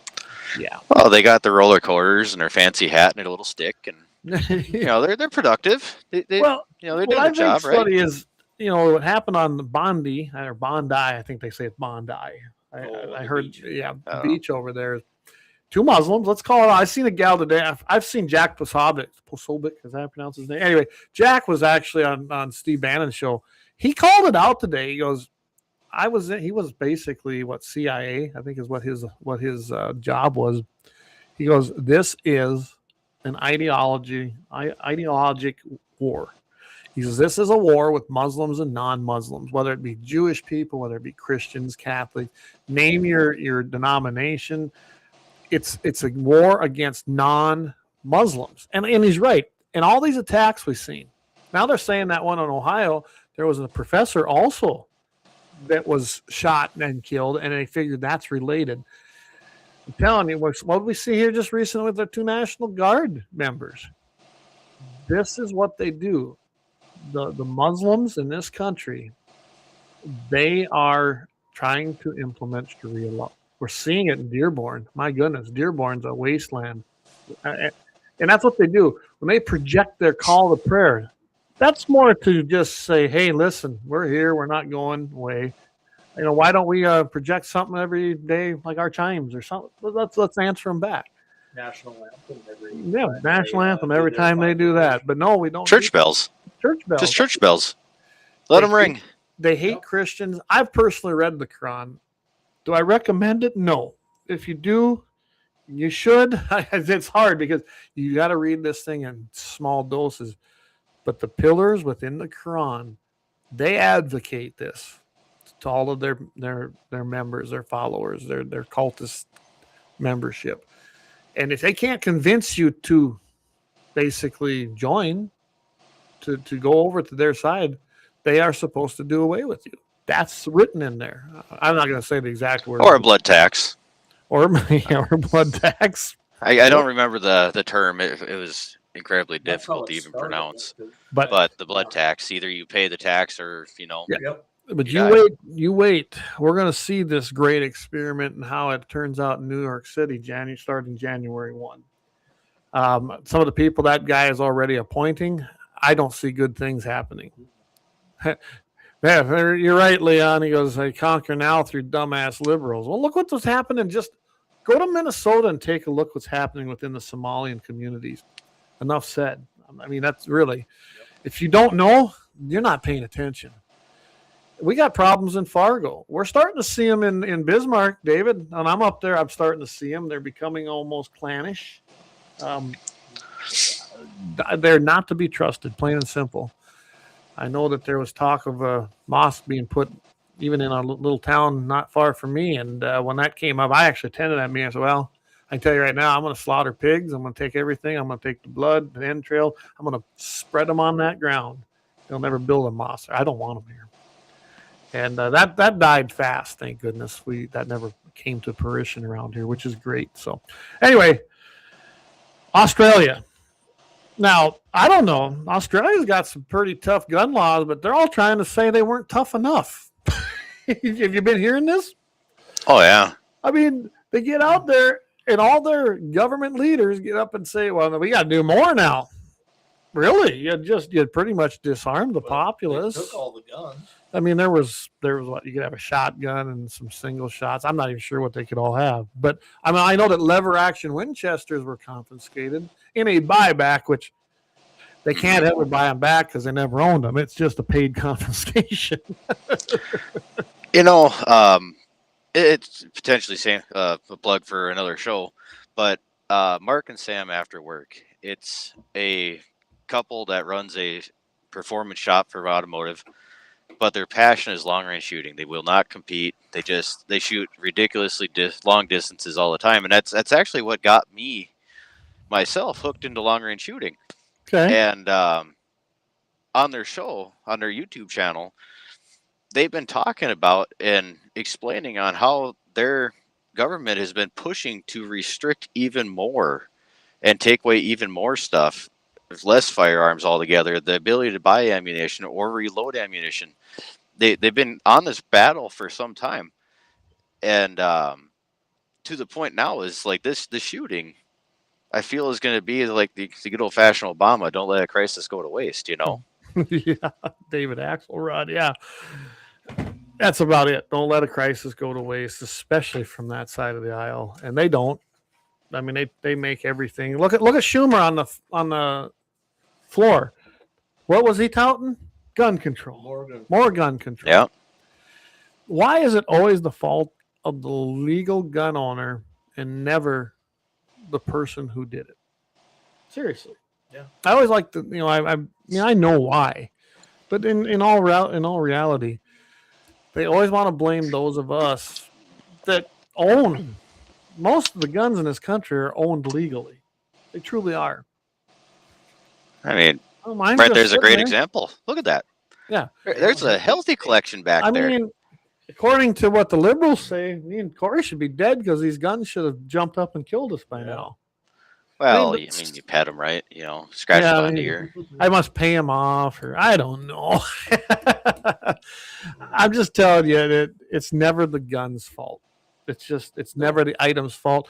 Then you start looking at the mental illness. Okay, yeah, there is probably a mental illness problem in this country. Now, I think definitions vary as to why we're having this problem.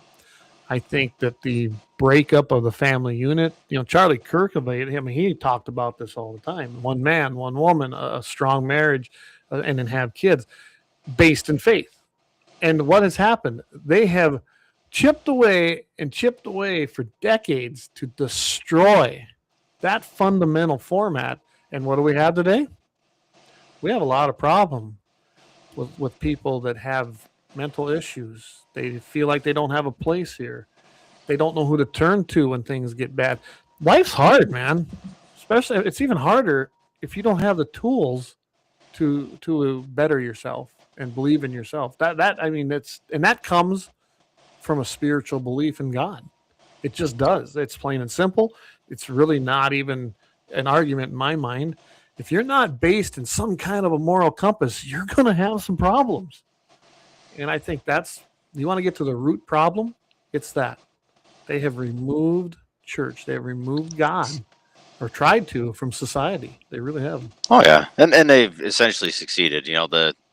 The separation of church and state.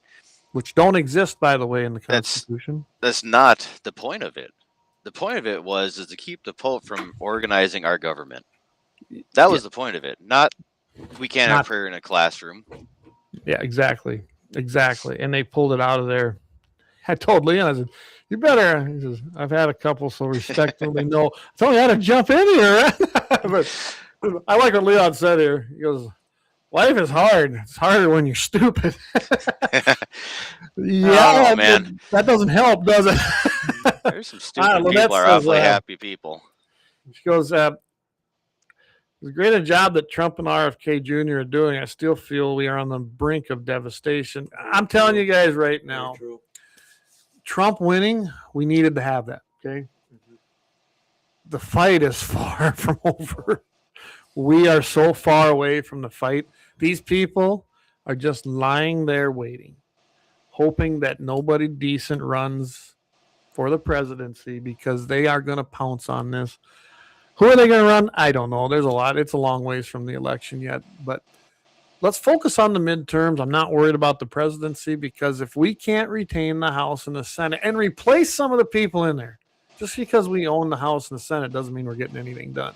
We need to replace some of these people in there with this midterm run. But if we lose it, then we're in big trouble. Then it's just going to be really a bunch of really bad bills being passed, some of them making it to the president's desk and vetoed. I mean, it will come to a standstill, and then in 2 years after that, they're coming after us even harder. So don't get complacent. We are far, far from winning this. Long ways. And Trump winning was just a pause in that, okay? Just a pause. And he's only got one term. So keep that in mind. Leon, God-given right to keep and bear arms, not a privilege granted by bureaucrats, but a fortress against evil. No begging, cowering cops for a gun. No standing powerless as radicals rampage. The 2A is our great equalizer, empowering an ordinary citizen to stand tall with seconds count and help his minutes away. Absolutely. Absolutely. That sounds like a Brown University conversation right there. Yeah, well, Lynette says, Leon, you totally sound like my dad. Leon says, Civil War is a hair's breadth away, brother. So they're poking the bear, and they have been for a long time. Yep. They really have. So. And I guess I really woke up. I mean, I was always very political, but when Obama got elected, I was like, oh, boy. It shows you how strong possibly our country was at that time, because we made it through Obama. I really didn't think we'd survive Obama. And we almost didn't. He did get a lot of bad things implemented. I'll give the Democrats this. They do what they say they're going to do. And they don't really make any bones about it. And everything that happened under that first 2 years, because Obama had the Senate and the House, it did lead to the biggest upset, I guess. Not really, but in the house. I mean, we won back the house after how many years? And did it do us a lot of good? No, the Senate still was out there. But I'm telling you right now, this is far from over. And everybody better be on their toes because these things might be your only defense. Seriously. It'd be like the old Reverend Brown, right? A Bible in one hand, a gun in the other. That's going to be our saving grace. Not Peter Paul. We've been in a civil war for decades, but only one side has been fighting. Boy, there's a lot of truth to that, isn't there? Mm-hmm. I do believe that too. I was very prepared after. That's when I started, pumping up those numbers, as I always say. I wasn't going to be the amateur number guy. I mean, I can tell you this: I'm prepared. I'm getting there. That's all I'll say. And David, just make it down here, okay? Yeah, we got a good barbecue, We got plenty of game because I don't let no one hunt, right? Right. And I always worried if things really fell apart. Well, guys like me, I'm very protective of my water, my food, my beef herd, everything on this place. I guarantee you it's not a free-for-all. And if that time came in where things got that bad and you think you're going to steal from me, ask yourself if your life is worth it. Because you might be the one on the barbie. If it's that bad. That sounds rough. It's probably stringy and gross, Probably. Yeah, liberals, they don't eat much but veg. Anyway. Oh, goodness. We're really going down. I'm not even drinking tonight. They're grass fed, so I mean. Leon says this time around they imprison folks, weaponize the DOJ, and they're trying to damn us to disarm us. You're right. We never saw a time like we did under Biden, and they got close. I guarantee you, if Trump wouldn't have won this time, we'd be in a world of hurt right now. And not everybody would be going along with us. They would call us the crazies and the radicals. Well, they still do. Well, they do, but they would have really ramped it up. I really do. If you've never read the Atlas Shrugged book, do it. I'm telling you. The movies were good, but read the book. I'm telling you. As long ago as that book was written, really, and I bet you've read that, but Atlas Shrugged, go read that book or at least watch the 3 movies because we're there. We really are. All right. So what we got to do this. Unless you want to go more into we're getting up against the clock because I like to keep it at 2 hours, but plain and simple, all these things we saw with all the shootings, I think they were orchestrated. I truly do. I don't think that they were by random acts. I think they were done by one particular group. That's Muslims, because if you go look, that's what we're finding out. And they were targeting conservatives. That one out there at the university ended up being a Republican vice chair or something. That they Ella Cook. There you go. What was her name? There you go. Vice president of Brown College Republicans. Yep. There you go. The other fatality was Mook Hamid Aziz. Nice gentleman. Recent high school graduate. So and he was freshman in studying college, to be a doctor or something, wasn't he? I'm not sure here. I just did a quick look here. Yeah. Apparently 40 rounds were fired into a crowded classroom. Perpetrator was Claudio Manuel Neves Valentin, 48-year-old Portuguese national and former student of Brown University. Wow. So there you go. It says after a 5-day manhunt, authorities discovered him dead in a storage facility in New Hampshire. So they actually found him today, dead in a storage unit. Oddly convenient, really. Oddly convenient, ain't it? Why do you lock yourself in a storage unit, or I'm assuming it's locked. Targeted attack, but random. Guy, is dead, but wasn't planned. Huh. Well, we're gonna have to. I bet you we're gonna learn more about this, or not.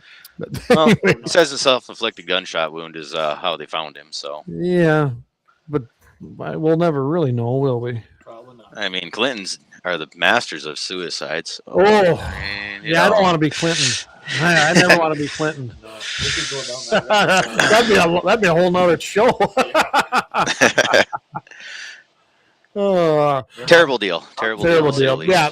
Bottom line is they're going after us. These are planned. This is yeah, this is not random. There's nothing random about it, and it was targeted. So But they want more gun control. but it's always the gun's fault. Yeah, and So. they bring out that bad word that I absolutely despise: assault weapon. Assault weapon. Oh, Right.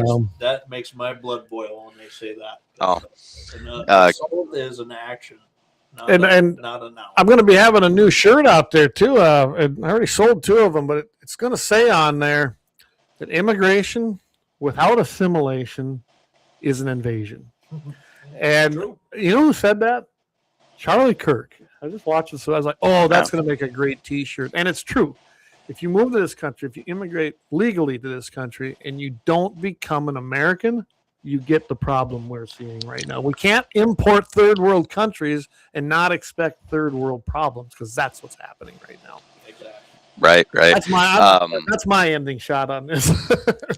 There was 9 others injured in the Brown shooting. It doesn't say their condition, but apparently they might need a prayer too, of course.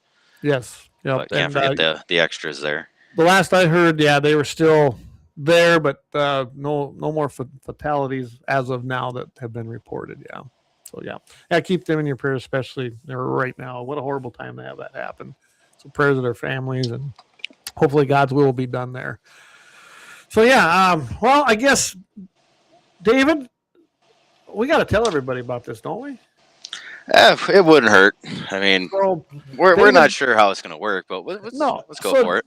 As you know, as some of you know, David's a long-range shooter. He's an FFL dealer. Friend of mine, friend of the shows. I met David through a mutual friend who unfortunately is no longer with us. But I think it turned out okay. David's become a very good friend. He's going to be joining the team here. And I don't know, you want to tell him what you're planning to do with it? You probably tell it better than I do. The premise of this new venture is I would like to highlight competitive shooting, highlight the industry as a whole, as far as the small gunsmith, the guys that actually make the accurate guns. Right. I mean, like a previous supporter of the show, Bloodline Kinetics. I mean, they do phenomenal work. I've seen what his work does. Maybe there's a conversation there. Maybe there isn't. Hard to say. He's an awfully busy guy. I know every time I see him, he's it's one foot under the ground, the other one in front of the other running. Well, so I'm going to be talking to him again. We need to get him back. And I know that he said something after the first of the year, and he gets into the suppressor line, because that's kind of what was going on there. And I can't think of a better sponsor just to sponsor your show, if nothing else. That'd be pretty handy. So my plan of the future is to bring on guys of the industry that help build the guns that allow guys in my sport and other competitive shooting sports to succeed at their championships, their medals, their achievements, their lifetime goals. That said, I'm also wanting to reach out to other shooters that have been competing most of their lives, all their lives, been instrumental parts of our community, of the shooting community. Because the reality of it is we do have a sanctioned shooting body here. It's the NDSSA, North Dakota Shooting Sports Association. They cover CMP, they cover the NRA sports. So we have everything from trap shooting to silhouette. I think we carry 4 or 5 different types of pistol shooting, from standing still to running around. Yep. Rifle, high power, small bore for indoor, outdoor. I mean, we have more than 2 handfuls worth of shooting disciplines that are shot right here in this state.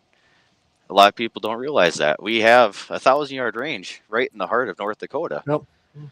There is probably not 2 handfuls of 1,000-yard ranges in this country. Yeah. So we have a great opportunity here. The amount of rifle or of gun ranges in general in North Dakota, and indoor ones. I mean, this state is really a wealth of shooting facilities. And NRA Foundation, when I worked with them, we helped build a lot of them. A lot of the NRA money went into those from the Friends program. Yeah. I mean, the ones off the top of my head is, I'm not familiar with the Rolla Club. I believe there's one in Rolla. Yep. They have a fantastic mid-range course there. It's one of Red my favorite River ranges. No. That's No, but I mean, that's one we put a bunch of money into as well. Oh, yes. That's an indoor facility. We've done some over there where Dan's at in the Dickinson area. I mean, yeah. There's just, I didn't mean to interrupt you, but there's just so many great ranges, either outside, indoor or outdoor. Trap, Yes. rifle, pistol, you name it. Yeah, absolutely. Yeah, I mean, we got a 600-yard range that's in Rolla that shoots almost every discipline available, as far as I understand. There's one right out just west of Grand Forks. They have a pretty full schedule. We have the 1,000-yard range right outside Moffat that is tied to the BMRPA club. Yeah. We have an indoor range right here in Bismarck that is used thoroughly all winter. I took this off my shelf. It's kind of tough to see. It's a little bit of highlight. Yep. This is the schedule. That's the deal. Holy moly. The schedule of every shooting discipline shot in North Dakota. I got from March here all the way up to December 21st. So the season's not even over yet. I mean, we got black powder cartridge silhouette shot indoor. We have light rifle iron match, so that's iron sights with a light rifle. That's shot in Minot. I mean, we got Minot, Devil's Lake, Grand Forks, West Fargo, Moffat, Bismarck. I mean, everybody in this state is well within 100 miles of a range that they can come out and have fun and try this. And I always tell everybody, it's intimidating. It is. I was brought in by a friend, and I got hooked. I got a new shooter in this year. I got a new shooter in last year. Basically what I always tell people is it's a competition. It's intimidating. Don't worry about coming in and trying to clean house, because we have a mutual friend that I brought in this year. He brought a donkey to Churchill Downs.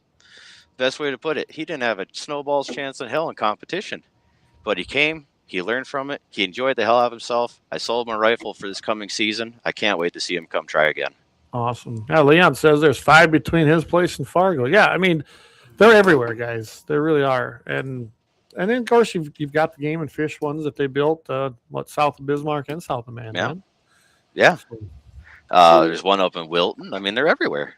Not Peter, Paul. Yes, I'm very familiar with the Appleseed Project. I haven't had a lot to do with it in years, but yeah, pretty familiar with what they used to do. Maybe that's something we can talk about at some point, guys.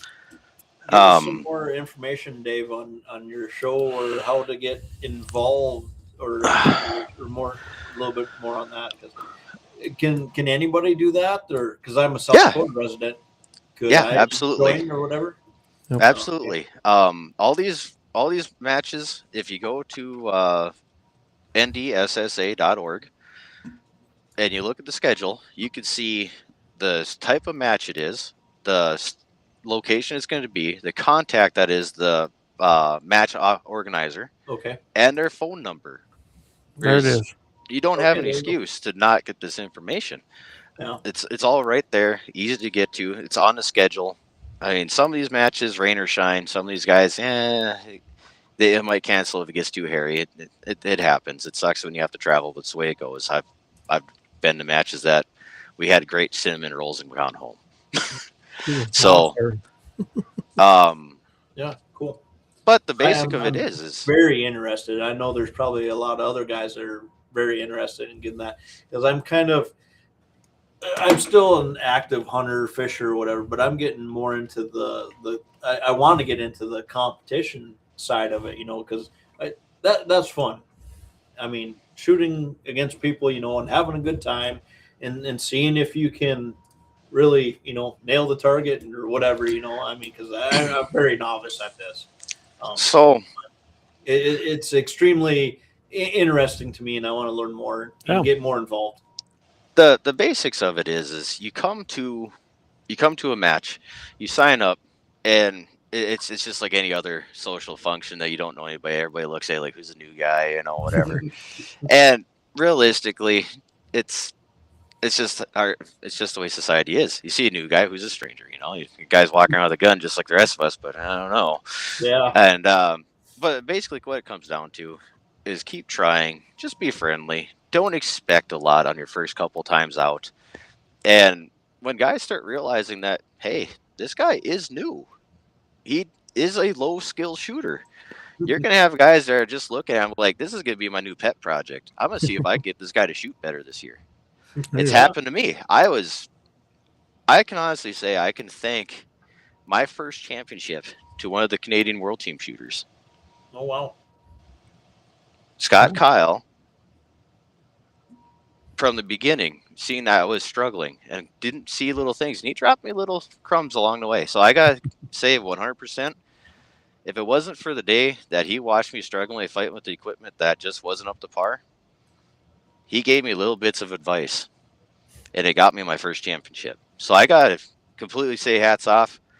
This is not a journey that you do by yourself. It never is. Nothing like this. I mean, I could tell you everything I know.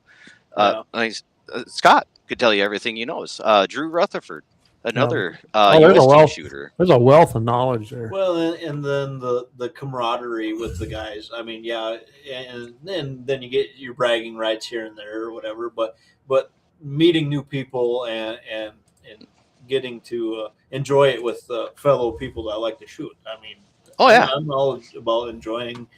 And I am pretty competitive myself, but yeah, I have got a lot to learn. I do know that. So yeah. But to make a quick point of it, when you show up to these matches, you register, you sign up, your name's on the board, and you look at that scoreboard, and you're like, holy crap, I'm getting smoked. You know, it's like, wow, this looks awful. And the reality of it is, it's a competition amongst everybody. That is true. At the end of the day, you are competing at your level. So, as if anybody follows Guns in the 701 on Facebook, you'll see that I tag Guns in the 701 after every one of my matches because I get support from Guns in the 701 for my shooting. No, I like watching your posts. Well, and here's what we can do when we get our new website launched here. Sounds like that's going to happen now. I just talked with her basically the first of the year. Maybe we'll put a link on there to North Dakota Shooting Sports Association because that's probably the best place to find it. Then if you can't remember that, you can hit GAT701 and check it out. So yeah. Well, and if I remember right, David, on the new show, we don't have a name yet, but about once a month is what we're looking at. Start off with. Yeah, we're gonna try. You can do what you want, but I think that's what if that's where you want to try it, great. If you want to go more, we're good with that too. I think what's going to end up happening is the few guests I have approached, they are very, very busy. I mean, guys are traveling, guys are all over the place. Some of them have, easy schedules to work with, but the basics of it is I'm trying to make it where it be a live thing where we can get a little crowd feedback just like we do here. If not, if I can get something put together where I have a scheduled plan, because the thing is that this is going to be an exciting time. We are going into the world cycle in F class. Yeah. So much like the World Cup, F class has a world cycle. So we're coming back into that. So the guys that are on the teams, they're starting to get serious. They're going to start making more matches. They're going to quit testing. They're going to start applying and practicing. And there's nothing more infuriating and touching at the same time to be within arm's reach points of beating one of the world team guys, and then they go, yeah, I've been testing new bullets today. I mean, it doesn't matter if they're testing or not. It's just nuts. They just will reach out and poke a hole in the target with their fingers. Those guys can shoot. But when you get into this stuff, but let it be known that you compete on your own level. So like there's a high master, master, expert, sharpshooter, and marksman. There's different. It's based off percentage of accuracy. So like myself, if you've seen my post this year, you'll see that I would say like I took 4th overall, first in my class. So I outshot everybody that's in my bracket, but I still look at the overall. And I mean, I have 3/4, a 3rd and a 2nd at the 1,000 yard, a 3rd and a 2nd at the 600 this year. I didn't make the tour I wanted to make, but it worked out. I can't say enough for the support. It helps. Like, I can't do without the sponsors. I really can't. I got a couple boys at home. The hands are full. I mean, I'm looking really excited to this. I'd like to. I'm hoping to share my oldest boy's journey this year, this coming season. I bought him a rifle. It's going to be fun. The kid can shoot. you guys seen him shoot at the Guns and 701 days. He's doing good. So it's gonna be fun. Well, I'll tell you what, everybody, we're getting past that 2-hour mark. But David, you definitely know 3 hours. We're not Rush Limbaugh. No, anyway, David, we're looking forward to it. I think it's going to be a great addition. I do, and I'm really looking forward. And yeah, what an exciting time! Have your son starting out. I think that'll be part of your show. It better be part of your show. I mean, we want to see that. It's going to be fun. It really is. It's. So, I do got to update everybody on something here. So Jamie had sent a message here. So he had put out there the Coyote Rifle Steel Challenge. I unfortunately can't be there. I want to be down in Black Hills ice fishing. It's taking place, I believe it's January 19th to 20, whatever that Saturday is, I believe. Challenges, entry fee is going to be $20. You have 5 seconds to send your shot once you're in the shooting position, starting out at 100 yards. Whoever hits the punch out on the gong moves into the next round at 200 yards, and so on until we get a winner. As far as the rifle goes, we'd prefer you keep it real. We seriously doubt too many people hunt coyotes with something like a 338 Lapua 20-pound bench rifle or 50 cal. 300 Win Mag, 7mm PRC, and the like would be fine. You can shoot offhand, off a bipod or tripod, no heel bags. We appreciate a confirmation that you're participating ASAP. Thanks to JD, Axel, myself, and everybody here at Guns in the 701. So there you go. You have it. So yeah, we're going to be putting this on. Jamie and Axe are going to be running it. Like I said, I didn't know when it was going to be, and they picked a date that I already have things scheduled. So you want to keep that in mind. It'd probably be a good time. Hopefully the weather turns out. And I imagine it's going to be the 17th. That's the Saturday. So let Jamie know, or you can email us. Email guns@gunsinthe701.com, or if you know me, go ahead and contact me, and I'll get that information to them. Or, of course, Jamie or Axe, if you know them. That'd be the easiest way. But if you need to, email guns@gunsinthe701, and the messages, I'll definitely get them, and I can get it to them. Dougie says, did you see that? I didn't know I couldn't use my Lapua or my 50. Shoots off. It's private land. He can use a 50. We know that. There you go. So, we just made some rounds for my 338 tonight, so. By the way, I'm going to not do the happy ending, but tune in tomorrow morning. I think maybe I'll use that one. I think I'll send this one to Todd because it's a good one, guys. You're going to want to listen to this guy. I mean, there's a hammer involved. You're going to want to. We got time. You're going to want to tune in. And I got a good picture of the guy because, he's an outstanding citizen. Just model. Every child should follow suit, All right, everybody. Looking forward to it tomorrow morning. Again, Mitchell in the morning at 7:15 Mountain, 8:15 Central. Leon comes live at 5 o'clock tomorrow night. Mountain time, 6 o'clock Central. Sunday Sportsman Devotion with Vance Bishop at 7 o'clock Mountain, 8 o'clock Central. And then right back here on Wednesdays, except this is the last live stream for the year. Please enjoy our Christmas music and stuff we'll have on Christmas Eve. And, of course, we'll probably do something for New Year's Eve, too. So with that, everybody, you got anything else you guys want to say? What about that drawing? The drawing is probably going to take place New Year's Eve, just like we did here. I think that was last year or year before. Yeah. It's sold out. I'm getting a hold of Jeff's tickets. Everybody else's tickets are turned in now. I just got to get a hold of him. So he had shoulder surgery, so it's not his fault entirely. So, yes, it hasn't happened. Everybody's in. Tickets are sold out. And I think we're going to do it New Year's Eve night. Stay tuned to the Facebook page or Twitter page for Guns in the 701. And I'll be announcing it. And if nothing else, I'll get on here live and just broadcast it everywhere and let everybody know, listen, here's where it's going to be if you want to watch it. So, or if it works out, David, we'll see. I may just drive up there and get you and Paul, and we'll just draw it. Have your son draw it again. Yeah, it seems to be pretty lucky. I haven't won yet, so I'm not sure how lucky it is. Might have to pick a different kid this time. I don't know. I'm in against the watch. Leon says that Bob Wheeler's gonna and Michael Coachman gonna be on tomorrow night. There you go, guys. So, that's gonna be a spicy. I don't want to miss his Christ OS. That's another great thing. I'm happy where we're going. I think we're gonna be expanding, and we'll keep you in. We got some I've got some plans definitely for the next year. So. Guys, have a great evening. I appreciate everybody tuning in. Thanks to our great sponsors, LAUER Auto Repair, Kalon's Auto Service, course, Horton LaserCraft and Little Angry Man Arms. Of course, Slash 8 Ranch, the greatest red Gelby beef on the planet. I'll see everybody after the first year, although I will be broadcasting our little segment Friday. And there's no segments on Friday for me on Mitchell in the Morning. Leon can let you know tomorrow night if he's going to do some the last 2 weeks of the year. So thank you again, everybody. Keep your powder.